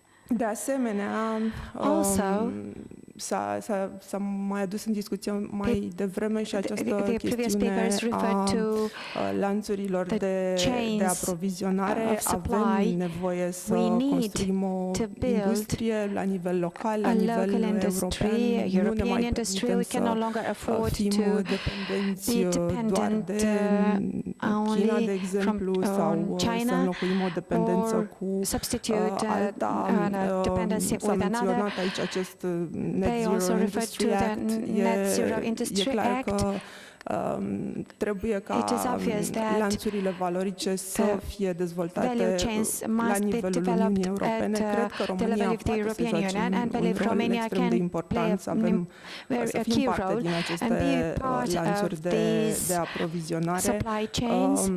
și pentru cabluri și pentru Also for baterii. batteries, Există potențial, există there is resurse în potential, România there care are pot resources in intra Romania în that componența may enter bateriilor into și the composition of cred că e batteries, nevoie de and mai I multă think it deschidere takes din partea more autorităților și openness de mai from multă colaborare authorities până and la more urmă cu cooperation mediul privat, with astfel the încât private environment, să so vedem conturate deja to see, niște proiecte. some projects coming. Pentru că până la urmă, da, o mai spun încă o dată, cred că tranziția energetică poate să aducă dezvoltare economică, poate să aducă economic growth, prosperitate, să prosperity, avem aceste joburi noi și new aici în jobs, România, also in joburi Romania, verzi, așa cum green sunt jobs, ele calificate as they were de multe described ori la nivel many european times at și European level, să and putem să ne to atingem be able to obiectivele reach și pentru our 2030 targets și for pentru both 2050. 2030 and Mulțumesc 2050. frumos Thank și you. mă bucur I'm să rămân glad alături și to pentru eventuale întrebări. join for questions. Thanks a lot, Christina, and it's now my honor to welcome Mr. Kaciu, Minister for Investments and European Projects. And Mr. Kaciu, you have the floor, and then Giles after. Mulțumesc și eu, să vorbesc în limba română. Thank you too. În regulă. I'll speak in Romanian. First of all, hello everybody. Vin de la un alt eveniment, o altă întâlnire cu I've just returned from another event with the business environment, and where we discussed about investments or PPP, between the private environment and the state, investments in the private area and the public area on infrastructure. Și există o fereastră de oportunitate There is foarte this larg window deschisă for în acest opportunity moment pentru widely România, open for Romania în currently zona investițiilor. in Dacă discutăm the de area of sectorul investments. energetic, pentru că Concerning the energy sector, as Mrs. Prunas referred to the items for financing, it is now a historical moment in point of the funding envelope. This is only the beginning, because the current challenge for our country and the region is one that no one could have seen coming 5 or 6 years ago. Nobody thought that Europe would be put in a highly accelerated transition on the energy side, particularly to decrease the dependency from the world suppliers, particularly Russia in Europe. This caused both the European Committee and the Member States to take measures and to realize that it needs more investments, public and private. From this perspective, Romania has over 20 billion euros now in the upgrading fund and the national PNR plan or the cohesion policy. In our point of view, I suppose the colleagues from the Ministry of Energy, we believe that this amount should be focused on 3 directions: new investments, green investments in renewable energy, capacities to maintain energy thus produced, so for storage, to develop wide storage facilities to balance the transportation and distribution system, and 3, compensation of the effects of energy transition on the economy, because it means a full transformation of jobs for each company when it passes to a different type of consumption of energy. On the one hand, it needs higher energy efficiency, and on the other hand, it needs technologies that meet the new types of energy used. We don't do the right thing, except that this challenge will increase the institutional administrative capacity. I believe we have to take some steps in improving the relationship between the institutional environment and the private environment on the faster accessing of these types of investments and implementing them. And I will not refer only to the government, because many attempt to separate, just manage, and then we'll draw the conclusion that you didn't make it.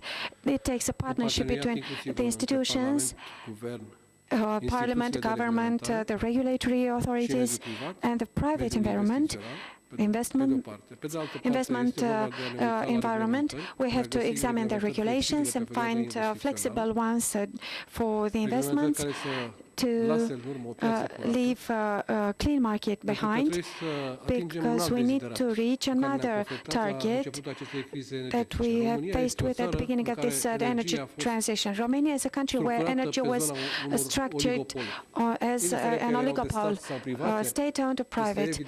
Obviously, the offer was not diverse, but with very low competition. This caused gaps in terms of volume of energy on the market and the price, which eventually influenced the entire social economic lifestyle in Romania. And I mean directly the inflation, which has not been resolved yet. The effect of the high price of energy in 2022 will probably be resolved by the end of this year, because it is the more toxic effect. The regulated price, as it called in the jargon, the price of energy has the most long-lasting effect in an economy, and is resolved with most difficulty. This cost must be removed by the end of the investment process. We need more players on the market a competitive price realized based on the offer and demand. And there's an European the European discussions are not what I wanted, but I will consider that they will become more flexible. And the price restructuring or type of approach on the energy market must still represent discussion in the Council of Ministers of Energy, and we should involve the finance minister of those member states. Remember the regulation of October 2022, what happened with it? But I'm optimistic if the regulations become more flexible and anchored in objective reality of the near future, meaning by 2026, 2030, we will have another type of energy market and another type of offer. Not least, we must consider that, keep in mind that all this conjecture will need also a plan to present to the environmental, to the business environment. This transformation on the energy market must not be a surprise for the business environment, but have a predictable schedule, timeline in terms of cost and volume of offer and market players, regardless of the type of energy that they supply. Now, when we discuss, I believe we should pay more attention to the upgrading fund. It is an approach. We've already got 1.5 billion euros amounts contracted.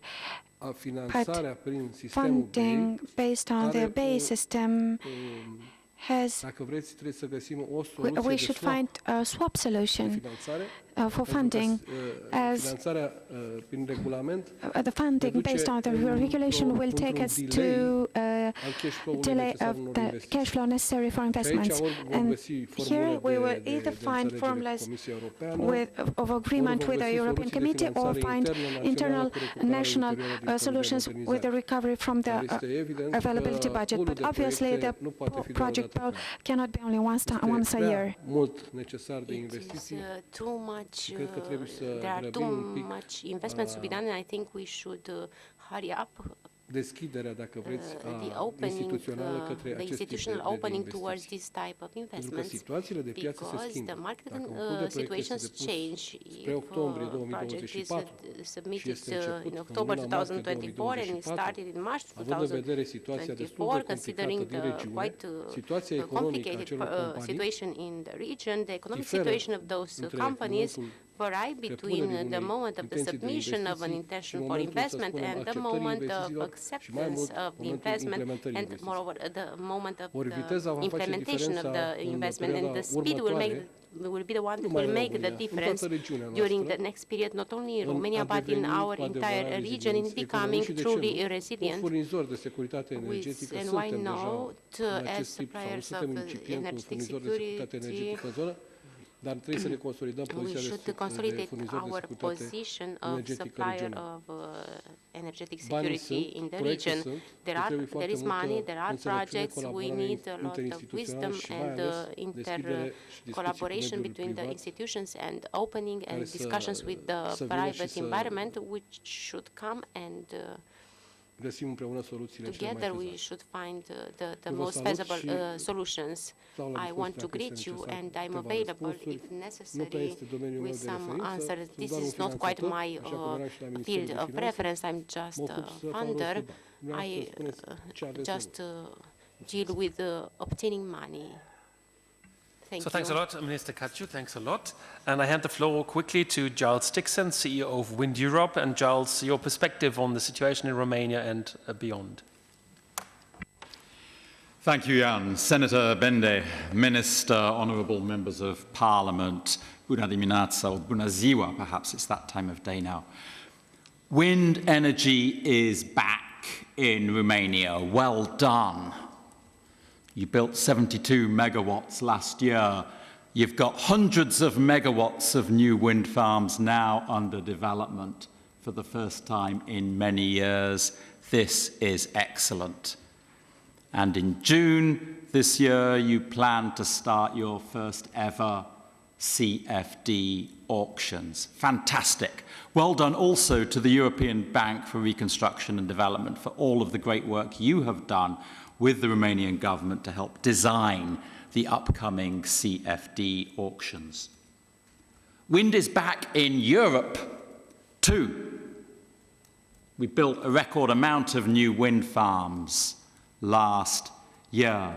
We're permitting more new wind farms onshore and offshore thanks to the new EU permitting rules. By the way, Romania needs to completely implement all of those rules by the 30th of June this year.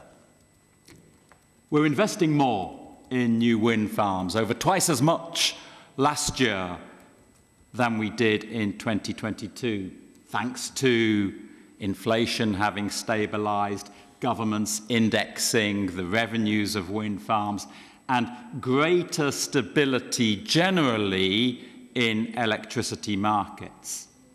Europe is also auctioning record amounts of new wind farms, 26 gigawatts in total last year alone. And crucially, the politics have changed big time in Europe on wind energy. Europe's wind industry had been struggling, but last year the European Union and national governments recognized this.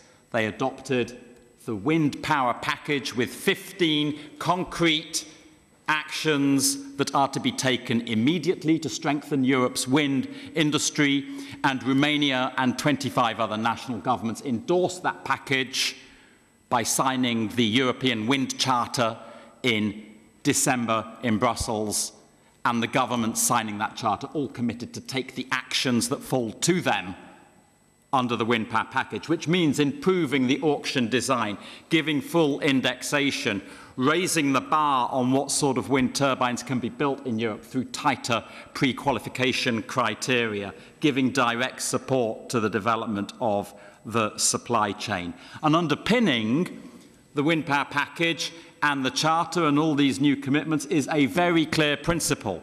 And I will quote from Ursula von der Leyen when she gave her annual State of the Union speech to the European Parliament last September. The clean transition in Europe must be made in Europe. And that is the key principle, made in Europe, underpinning all of these things that are now happening on wind in Europe, with the package, with the charter, also with the new Net Zero Industry Act that has just been agreed. The build-out of wind energy must happen with wind turbines that are made in Europe. Sure, we understand the temptation to buy Chinese turbines. They're much cheaper, up to 50% cheaper, and the Chinese manufacturers offer you 3 years of deferred payment. We're actually not allowed to offer that level of deferred payment under the OECD rules, even if we could afford to do so. These lower prices and financing terms from the Chinese manufacturers, they are, in our view, unfairly subsidized. But we understand the temptation, sure. But there are very good reasons, apart from not buying unfairly subsidized equipment, why it makes sense to buy European turbines. When you buy European turbines, the jobs, growth, investment and profits that come from Europe's wind industry, they stay in Europe. And this is an important part of our political license to operate. We are going to cover 2% of Europe's land with wind turbines and 3% of Europe's sea by 2050. Our citizens expect that all this kit, all this concrete and steel and infrastructure, please ensure it's at least made in Europe, and that the economic benefits are coming back to us, not going to the other side of the world. Then there's the energy security argument. gosh, we've just come out of one very unhealthy energy dependency on Russian gas. Let's not get into another unhealthy, increased dependency on Chinese renewable energy equipment. Then there's the national security case for buying European turbines. Modern wind turbines have 300 sensors on them. They send data back to a control center, but there's a backdoor as well from those sensors to the cloud and to satellites. The data could go anywhere. You want to ensure that that data stays in Europe or in countries that are politically and geographically very close to Europe. It's for that reason why in these new tighter pre-qualification criteria in the auctions I've talked about, the European Union is now saying there must be strict commitments on cybersecurity and data security. And so it's for all of these reasons why Europe is saying wind must be made in Europe, and why that's what the Wind Power Package, the Charter and the Net Zero Industry Act all say. We are therefore extremely disappointed that the European Bank for Reconstruction and Development has now decided to finance the Ur-Alaska wind farm in Romania, knowing that that wind farm is procuring Chinese turbines. This goes completely against the spirit of the Wind Power Package, the European Wind Charter, and the Net Zero Industry Act. We are raising the issue with the EBRD and with relevant authorities to ensure that this unfortunate decision is not repeated and that the bank's lending henceforth reflects EU policy and the wider European interest. It was very good to hear what Virgil Popescu said earlier about the build-out of the transmission networks in Romania and the need to do so also to integrate the huge volumes of electricity that are going to come into this country via Constanța from the new Black Sea cable and the green corridor that's bringing 7 gigawatts of offshore wind from the Caspian Sea across the Caucasus into the wider European markets. Romania and Hungary, of course, are crucial to getting all of this electricity to consumers in Europe. Thank you and well done for the efforts you're making here. Cristina Pruna, I share your concerns about, wow, can we really afford to finance these grid investments through increased electricity tariffs for consumers? I have good news for you.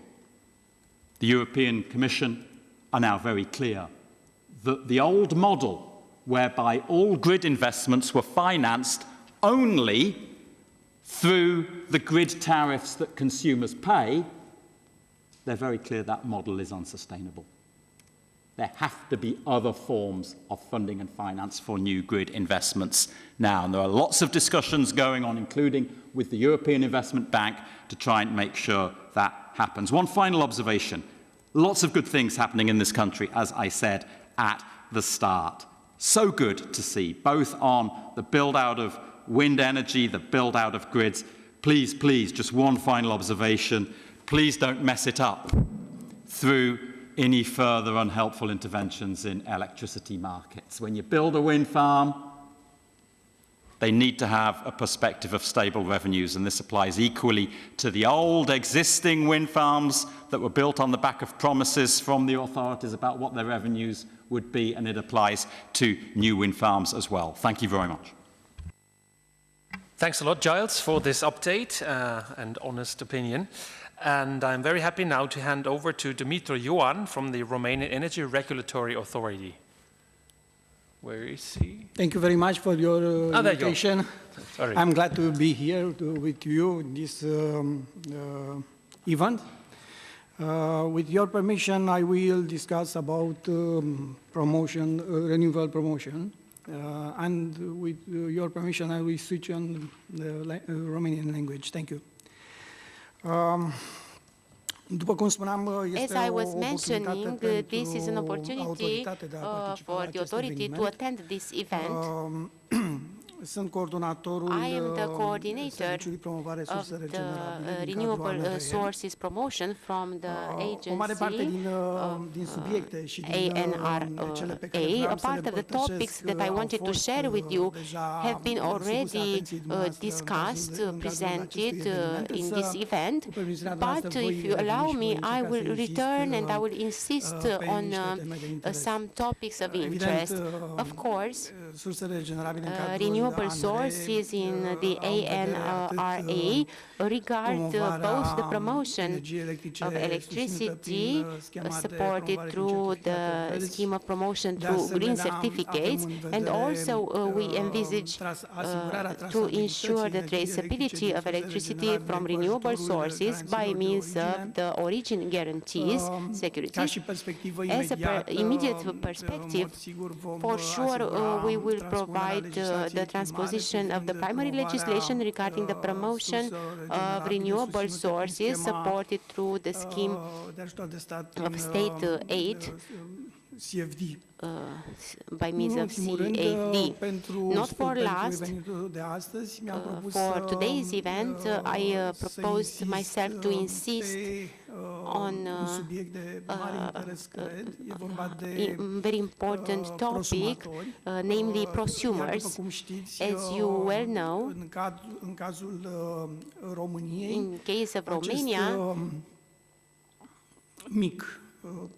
this small producer, because we must call them producer, gains more and more importance. During today's agenda, I propose myself to only to make a summary of the regulatory framework of the prosumers, both the primary and the secondary one, and to insist on some aspects that revealed themselves from the activity of the authority regarding the monitoring of these prosumers, and to insist at last on some conclusions.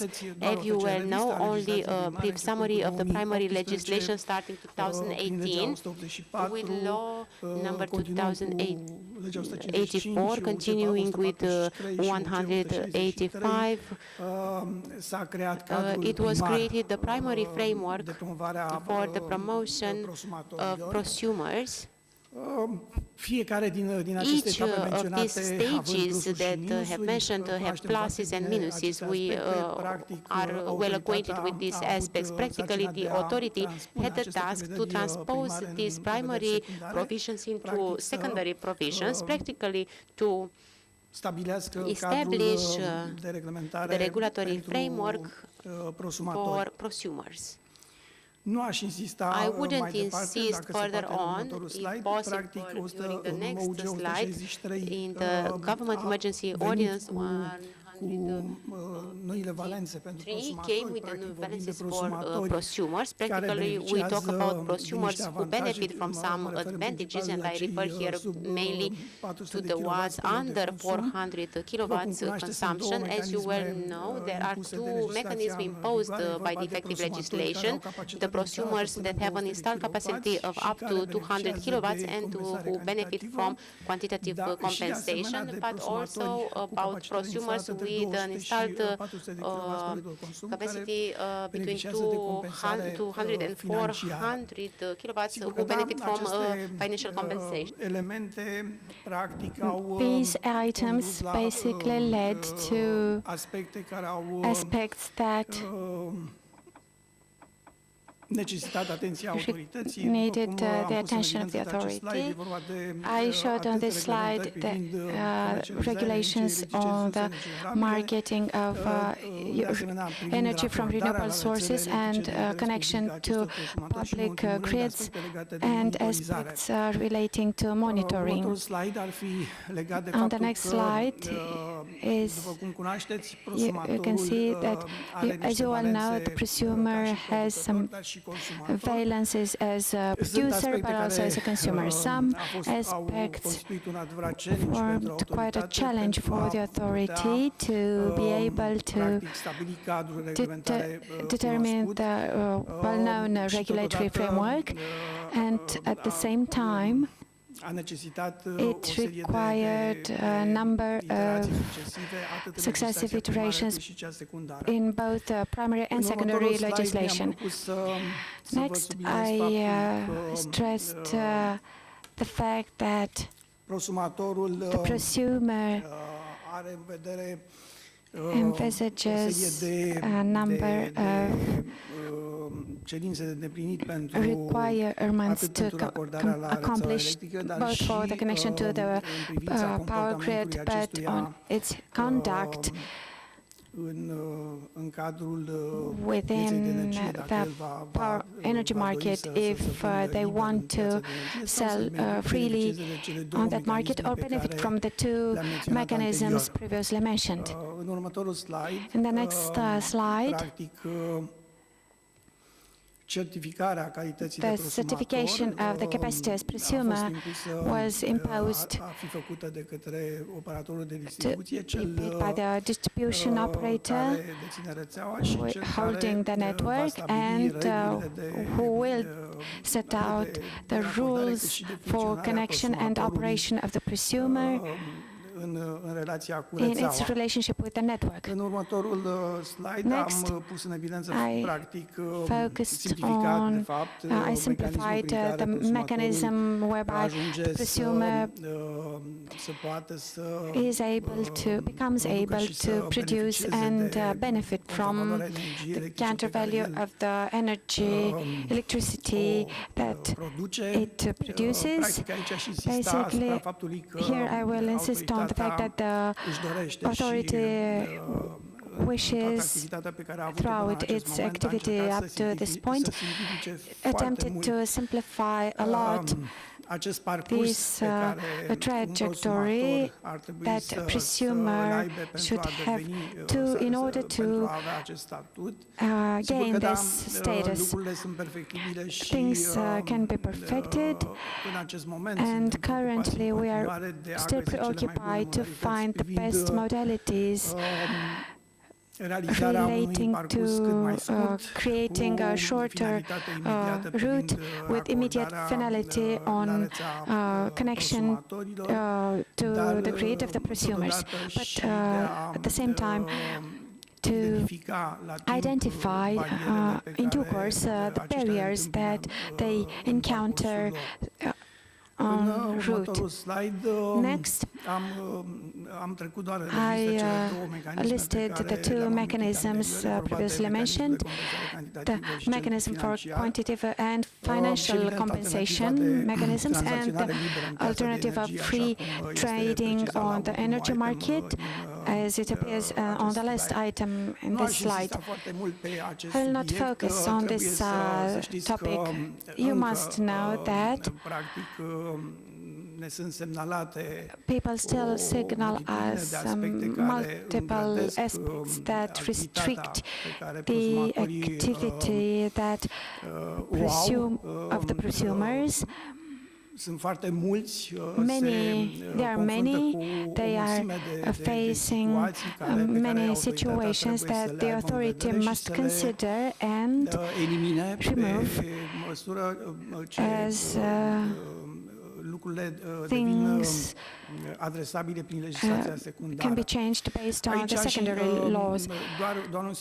Let me also focus on one aspect. The authority showed openness to receive feedback from prosumers, who are many in number, and so the authority to synthesize and to have a fair and prompt reaction to the situations that the prosumers encounter. Basically, we intend and share the desire to set up some task forces to discuss and attempt to synthesize the problems that prosumers face in connecting to the grid. And here, of large interest for the authority is to come up with solutions or prepare the solutions that must be implemented both in the upcoming primary legislation, which will allow the authority to transpose it based on the secondary legislation. Here, the final aim is to bring a package of measures that should attempt to identify the major invoicing and grid connection problems, but also increase the efficiency of the grid as a challenge that all distribution operators encounter as to the normal operation of the distribution networks, to where the prosumers will be connected. Next, I focus on the same thing. Basically, it is the invoicing and marketing of electricity. And on the next slide,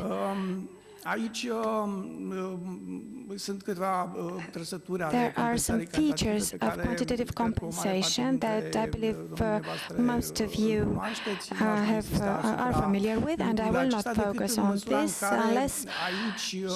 except that here the authority intends or attempts to promote the fact that the quantitative compensation should be made on an optional basis, both within the 24 months provided by the current primary legislation, but also at optional level to restrict this period of time to a shorter one, perhaps even a monthly quantitative compensation, so that basically the gaps that prosumers and the representatives have signaled to us for a long period of time in terms of their good operation. On the next slide, I refer to the financial regularization, and the authority has had a contribution as it intended to promote the possibility,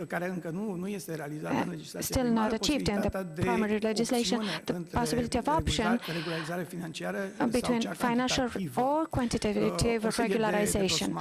A number of prosumers and their representatives signaled to us that we should focus on the possibility of option between the two mechanisms in order that the primary legislation allows for this aspect as well, as it seems to be in favor of the good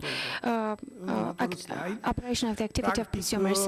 On the next slide, I refer to the fact that only prosumers below 400 kilowatts of consumption have benefits. There are prosumers with over 400 kilowatts who only have the possibility to address with the electricity that they produce on the free market. To conclude, please move on to the last slide. I showed the figures have already been stated, and to conclude, as we all know, there was an explosion of prosumers since 2018. Currently, there are around 110,000 prosumers with powers of 1,500 gigawatts. And in the near future, we expect another explosion of new claims for approval for consumers. Trebuie însă insistat și la partea de concluzie am încercat, and in the conclusions, din păcate, în limba română, I pentru că tried timpul a fost foarte in scurt, Romania. I didn't have aveam time to posibilitatea să have it translated into English. Practic, So noi basically, vedem structurat we can see pentru a promova în the continuare structure to keep promoting statutul de prosumator the și ceea ce status of înseamnă prosumer prosumatorul în România and pe its specificul position in Romania, impus de panel according legat de to the infrastructură. specificity imposed by the Vedem panel atât relating to the infrastructure. We can o atenție see deosebită both pe care particular trebuie focus autoritatea să o aibă that the în authority vederea must place on instituirii pentru to operatorul establish de distribuție for the a distribution unor operator mecanisme care să of permită mechanisms allowing for regionalizarea rețelelor, dar în upgrade of paralel ar networks, trebui, but in și, parallel, mă rog, și antevorbitorii mei au as menționat faptul că as the previous ar trebui speakers avut în said, vedere we should o serie consider de a number aspecte of privind aspects flexibilizarea, relating to privind flexibility, aspecte increasing the legate de flexibility digitalizarea or digitalization rețelelor, of networks. nu Many, toți not all consumatorii beneficiază consumers de benefit from contoare inteligente în smart acest moment, sau meters dacă now, lucrurile or if sunt într-o things are fază incipientă de implementare. beginning stage of implementation. Aș vrea să insist Let me also focus on an idea that Mr. Dragan and Mr. Moise underlined earlier. La partea de flexibilizare, in terms of flexibilization, I believe we should place a particular attention to promoting very clear rules on the storage. It is a key item for increasing the flexibility of networks, which will sort of allow us to surmount aspects relating to the need to consolidate the networks, which is a must in the medium future. We believe that we need to have a concrete opinion on updating primary legislation in this regard, and then to be able to create the rules of implementation with the secondary legislation. I tried to be brief, but also focus on some aspects that have already mentioned and that the authority still supports. So thanks a lot. I'm looking to Christina. Is Brussels online? Not yet. Okay. Then I'll ask quickly the next speaker. And since we are a little bit over time, I would be happy if Andrei Safar, there you are, Andrei, if you could make it in 5 minutes, probably because we have a link to Brussels, if you can. Thank you. Sure. I will do my best. Thanks for having the opportunity to be present here. I'm representing the utility association of the utility companies in Romania today here.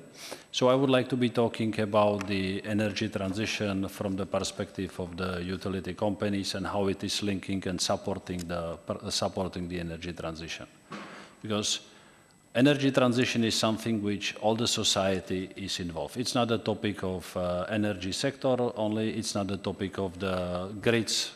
Grids are the only one who is enabling all these things to happen. Grids are those which are enabling all the renewables to connect. Grids are those which are enabling all the charging stations to be built. So this is someone who is the one who is really enabling energy transition to happen. And it's a really crucial role.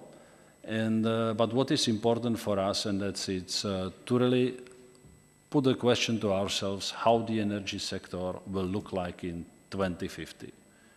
And it's very difficult for majority of people to really imagine it. How is it going to look like? But it's really important because everything what we are doing today in our networks, it will be with us in 2050.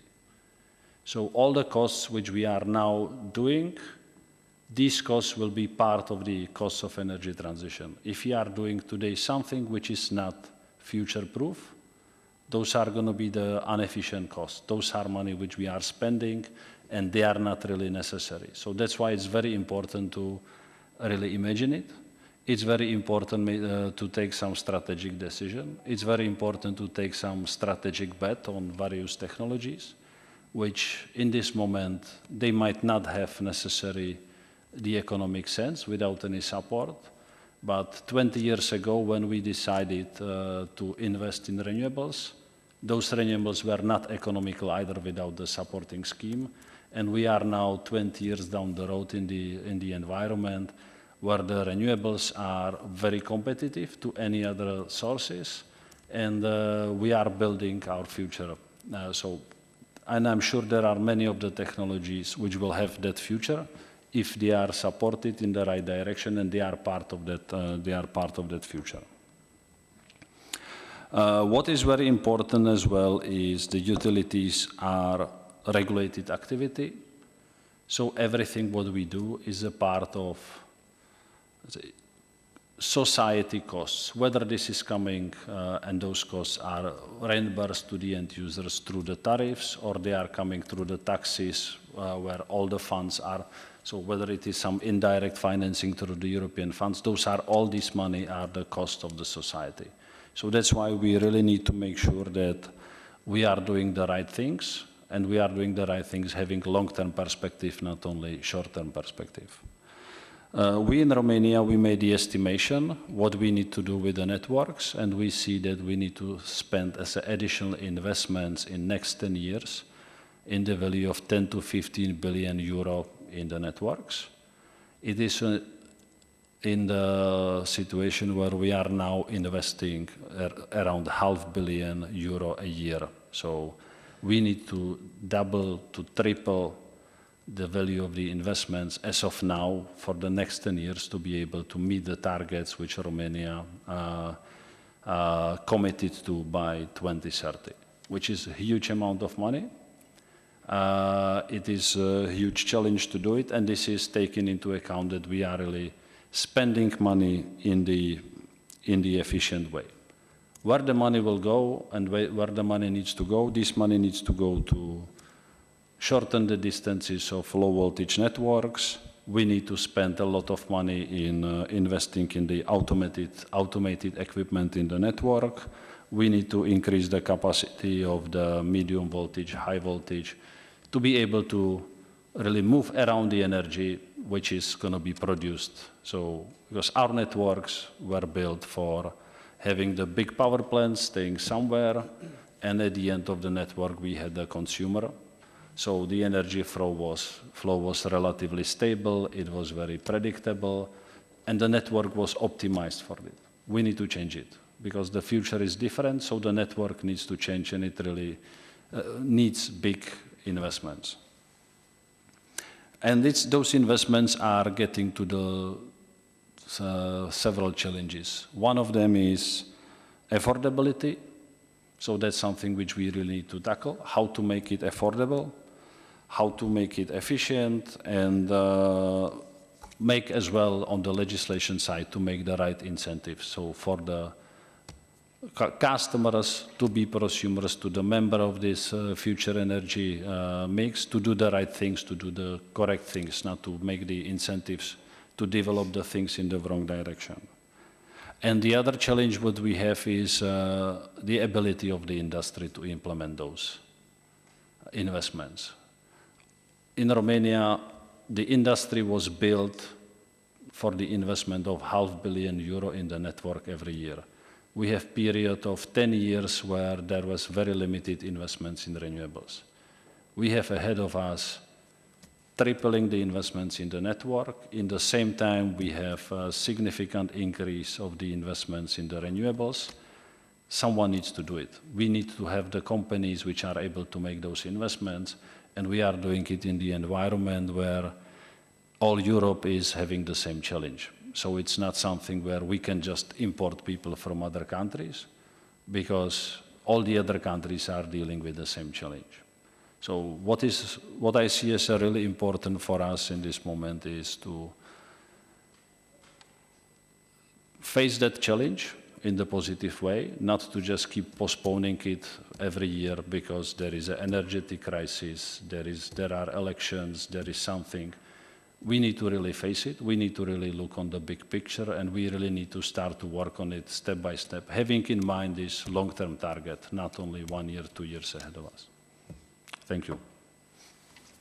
So thanks a lot, André Safar, and it's my honor now to switch to the link to Strasbourg, to our president, the president of EUFORES, Kieran Cuff, member of European Parliament for Ireland, and among many roles, he's also the rapporteur on the Energy Performance of Buildings Directive. And Kieran, I would love to give you the floor. Everybody can hear you, so you have the floor. You have the screen. Thank you so much, Jan. Good morning and from Strasbourg. So I'm Kieran Cuff, and I'm a member of the European Parliament and also the president of EUFORES. As president of EUFORES, I'm honoured to speak in front of you as part of the extended EUFORES family. Unfortunately, I can't be with you this morning as we have a busy voting session in Strasbourg at the plenary session. But I do want to say that EUFORES is a unique cross-party organisation which provides an excellent platform in the European Parliament, and it allows us to be part of a network that enables close collaboration between national and European parliamentarians in the fields of renewable energy and energy efficiency. In Romania, it's encouraging to see that you're pushing for a more progressive energy transition in order to become more sustainable. Romania really has the potential to be the leading Central European state in the development of renewables. And I know that in 2021, renewables accounted for around 48% of Romania's electricity use and 34% of your power consumption in 2023. But there is a lot of work to be done. Despite the growth of renewables in Romania, there's a lot of administrative hurdles, grid integration issues, and regulatory uncertainties. So we need to streamline the administrative procedures, we need to enhance the grid infrastructure, and we need to provide policy stability. And this is essential for future growth. And this is where I think the European Union can play a role. We're coming to the end of the 5-year mandate that has really been characterized by the rollout of the European Green Deal. And the Green Deal is going to set us on a trajectory towards a climate-neutral Europe by 2050. And it has taken 5 years to agree on the overall framework. But now it is up to legislators like yourselves in the member states to ensure that it is implemented properly. For countries like Romania, I see the Green Deal as an opportunity to develop innovation and competitiveness in European industries. By investing in green technologies, research and development, the European Union aims to create new economic opportunities, stimulate growth, and enhance Europe's global competitiveness in emerging green markets. It's been a very complex 5 years. We've had COVID, we've had Brexit, we have war in Ukraine, but the European Green Deal continues, and we have agreed 20 important pieces of legislation that will prioritize and speed up the transition to renewables. This is good news. It's good news for climate. It's good news for air quality in your towns and cities. And I think it's good news for new industries in your region. But now it's 2024, and we find ourselves at a crucial moment in the green transition. Not only are we witnessing the unfolding climate crisis on our screens, but the energy crisis continues and the tragedies in both Ukraine and the Middle East. And as we move towards European Union elections later this year, we have to acknowledge that there is opposition to taking action on climate change. And across Europe, we're seeing the rise of the far right and anti-democratic political movements that oppose the European Green Deal. So I think we have to recognize this opposition, and we need to engage in a dialogue that understands the concerns and that addresses them. We need to bridge the gap between those who fear the economic impact of climate action and those who fear the consequences of inaction. And I think it's only through open and constructive conversation that we can find common ground and move forward together. Renewables are the future. Wind and solar power have contributed to over a quarter of the EU's electricity production last year, which has led to substantial savings. In my own country of Ireland, clearly wind is a winner for producing electricity, but we've also been installing a lot of photovoltaic panels in recent years. I don't know how much you know about my country, but the sun doesn't shine as often as it does in yours. So it's interesting to see solar PV as well as wind receiving record investment. And additionally, implementing further energy efficiency measures can protect those at risk of poverty from hardship. And while the evidence is compelling, but it's clear we've a lot of work to do. The European Union spent about 82 billion on fossil gas in the past year to supply 20% of its electricity. This approach is simply not sustainable. So the European elections this year will be seminal.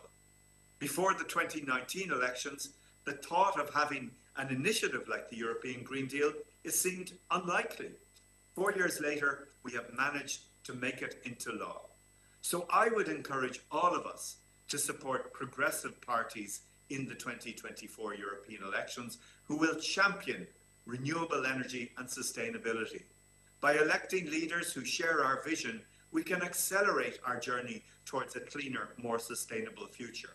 The European Green Deal isn't over. It's a journey, and we've started on our direction, but the 2020s, they must be the decade of change. I think together with the support of you and your colleagues, we can make it happen. The fact that you're in a room today discussing all of this gives me hope for the future. I'm sorry I can't be with you, but I have voting literally starting in 10 minutes on hugely important initiatives for the future of Europe. I wish you well in your work over the rest of the day. You have a good guide with our Secretary General Jan Gijs, and I'm looking forward to hearing the results of your conversations and deliberations. Thank you and goodbye from the European Parliament. Thanks a lot, Kieran, and good luck with the votes today. So I'm handing the floor over before we rush into lunch break to Mr. Gabriel and Mr. Garlea. So if you can, please short to the point. To speak before lunch is quite a provocative stuff. So thank you. I will switch to Romania because somehow the message I want to be very clear to what I'm trying to say. So short and very predictive.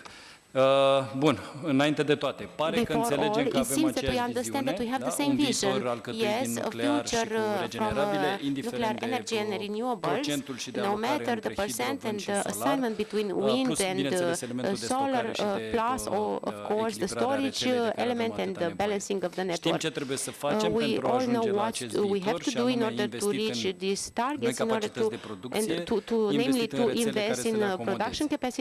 Pare că avem bani, that we have money. Minister Kuchu just reconfirmed to us that the money is not a problem. We have two big problems. First of all, the human resources part, and secondly, how do we do to manage not to change the rules at least for a short period of time? What the field requires, what we want, we talk about the minimum predictability, because if we continue ceea ce ne-a consacrat în acești ultimi 2 ani cu modificări legislative la fiecare trimestru sau we've had legislative changes every 2 years recently, and all these things that in theory must be done, we might not make it. Earlier we spoke about the 72 megawatts that we managed to mount after 10 years of no investments in the field. First of all, 2 clarifications for everyone. Wind is the fastest and cheapest source of energy. It is extremely complementary with the sun and should make us think how we managed only 72 megawatts gigawatts last year, and a signal that this year is not very promising because we have the two or three major restrictions, aside from the others that already signaled, also by the Competition Council in the report with the challenges of the industry, because we have been speaking for 3 years about the guarantees of origin and the taxation system and over-taxation system that was caused by a major conjuncture item that is still persistent, although the market became stabilized. There's this descending trend of prices, and on medium and long hedge products are predictable in Europe, but we still don't let the market work and self-regulate. And let me speak a bit about the elephant in the room, because apparently there's competition between public and private projects on funding and materialization, and their opportunity. It seems that we should make a choice, regardless of the methodology used in the various reviews, leap, pranks. We obtained at least 8 gigawatts of wind and equally as much of sun energy that we have to have in our grid by 2030. This period of time for 5.5 years now is very provocative. It is a race against time. We must think at regional level. There will be a competition with regional renewable projects that indirectly, by means of various mechanisms of over-taxation and the carbon certificate to be paid, and the certifications that the Romanian companies need to acquire to sell Romanian products if they don't have green energy. So we can see in Europe, which, based on what we've said, has a direction clearly set to the green.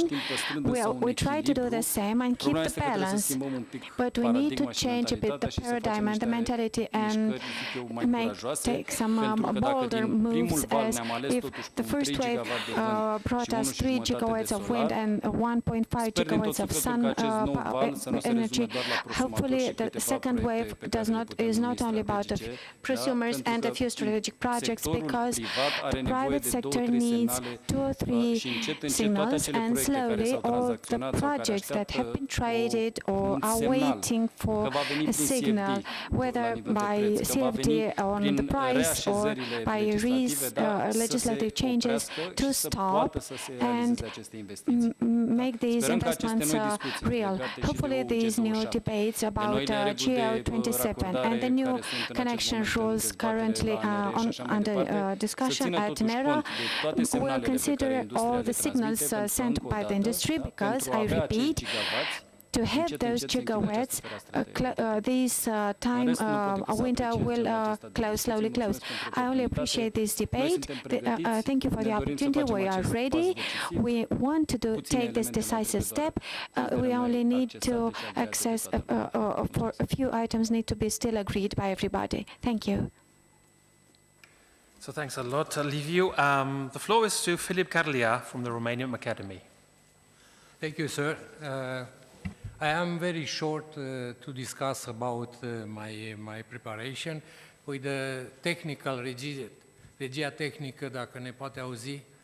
În slide-ul numărul 8 v-aș ruga dacă putem să-l punem. Please start with slide 8 to cut it shorter. Încă una. Carry on. Aici ne oprim. Stop. E vorba de pregătirea I will refer to the preparation and training of teachers and everybody who's involved in the system on all specialties relating to the energy field. And in this regard, everybody knows there is this need that we must keep preserve all the time. If in the energy strategy of the EU refers to has a separate chapter on research, innovation and training and competitiveness. In the strategy of the Romanian Academy, namely the energy strategy module is the same. It relates relates to the education. Sigur că aici sunt câteva Here we have a few items that we must keep in mind, namely professional training at average level and university training, which, as we well know, has some hesitations, not to say losses, from the training level, because the previous, there are no more internships now, and the laboratories and the universities are quite modest because the funding resources are scarce.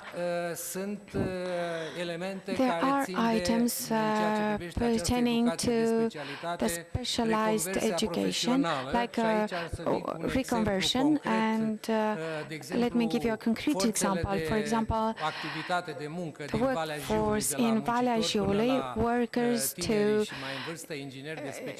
engineers have been through a very good training organized by an energy authority for professional reconversion.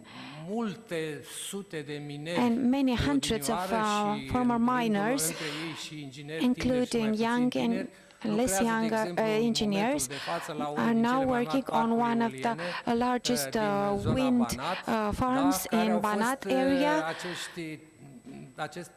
And this staff was trained based on the efforts of this investment company. We should also update, refresh knowledge at all levels, both average, intermediate, and higher education professionals. And another example on the next slide, a large Romanian company that recently passed from the ownership of one holders to other holders, found that a significant part of the staff of intermediate and higher level lacks some knowledge on the level of involvement in the professional activity. And I put some examples there of a specialized entity on conducting trainings of intermediate electricians, workers, and engineers, because the technology and equipment used in the past have changed so much that I, for myself, was involved in this activity, and hardly anything left of the items like some electricity items used in the past compared to the current tools.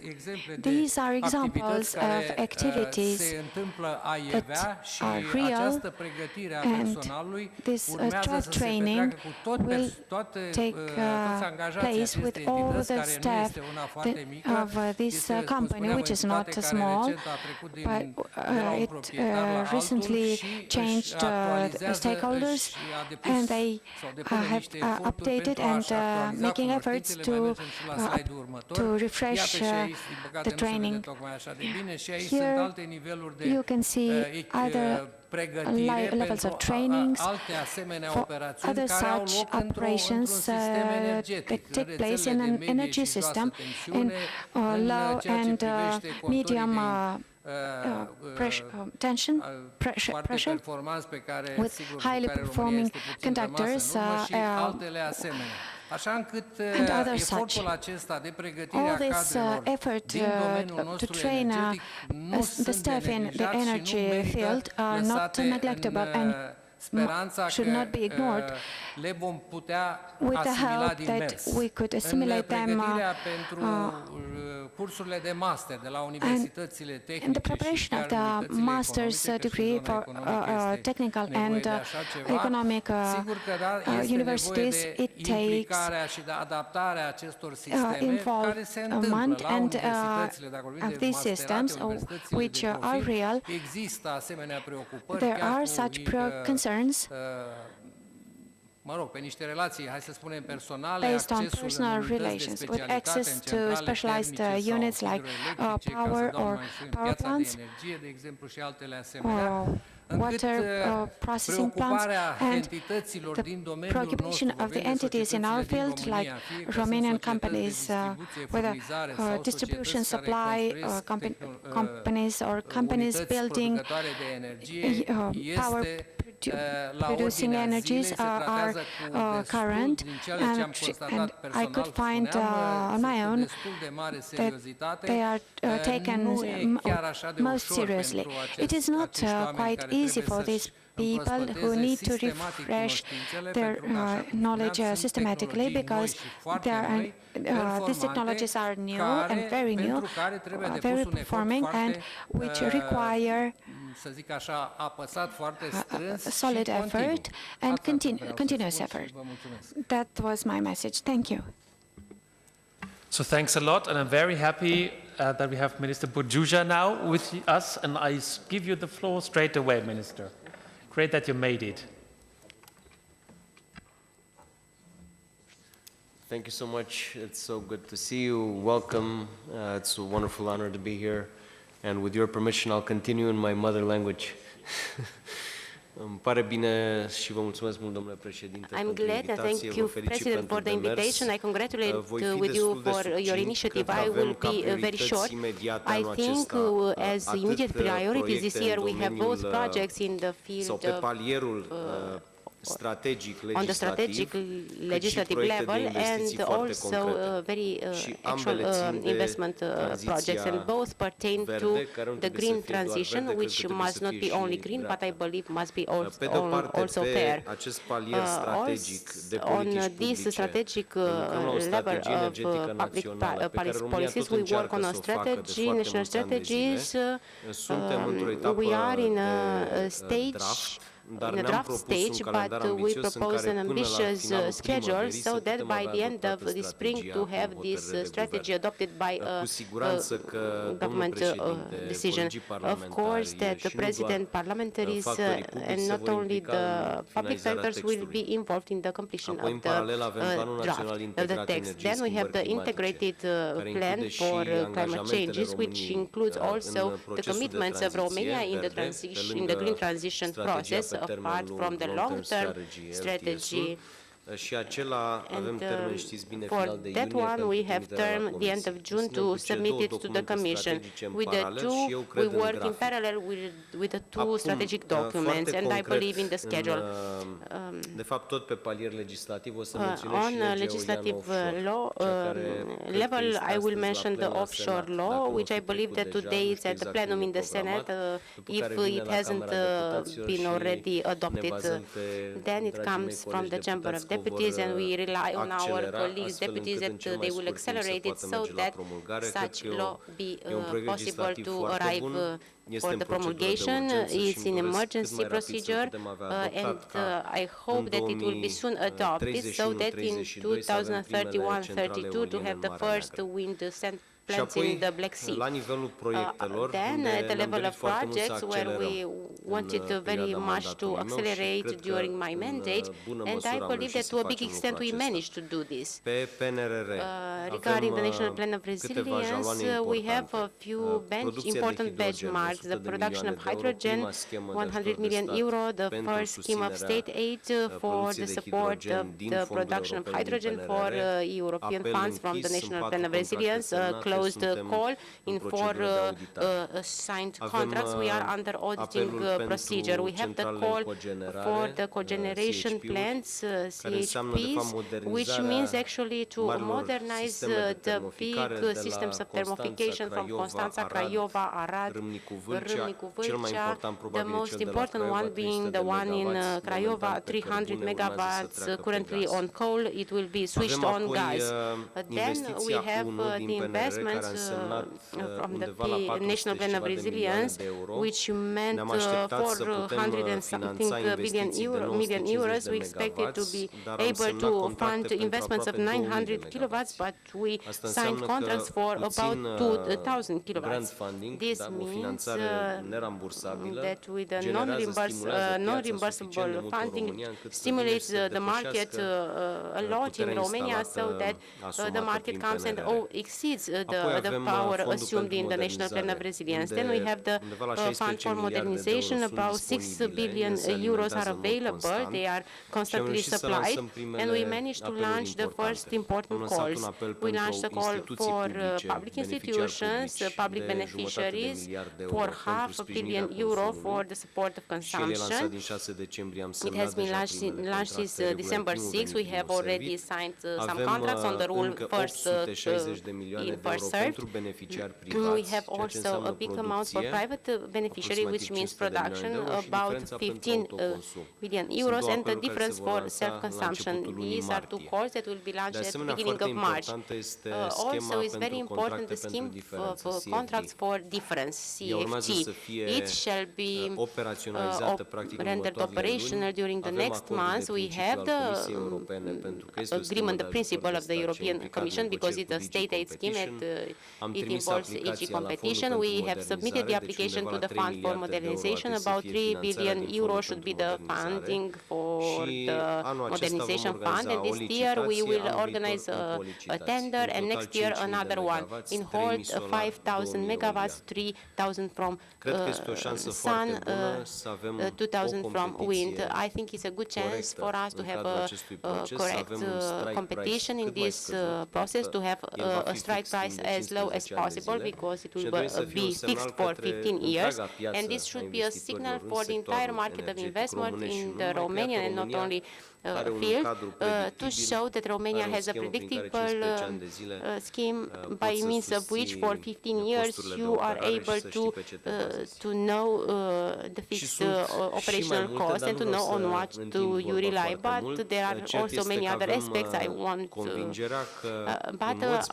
we are sure that regarding particular the production of green energy, Romania is ranking well and will have a better position during the next few years, because we talk about signed contracts, we talk about non-reimbursable funds, and about investments to be done. And then we expect that by 2030 to become actually a leader in the field of energy production, including green energy. Many thanks, and I apologize. I will have to go in the day-to-day battles, which are less pleasant at this moment, along with you. Okay, thanks a lot, Mr. Burduja, and we all go together into discussion during the lunch break now, well deserved. I would say that we continue at 1:20 past. It's not long, but better than nothing. So thanks a lot. Let's go.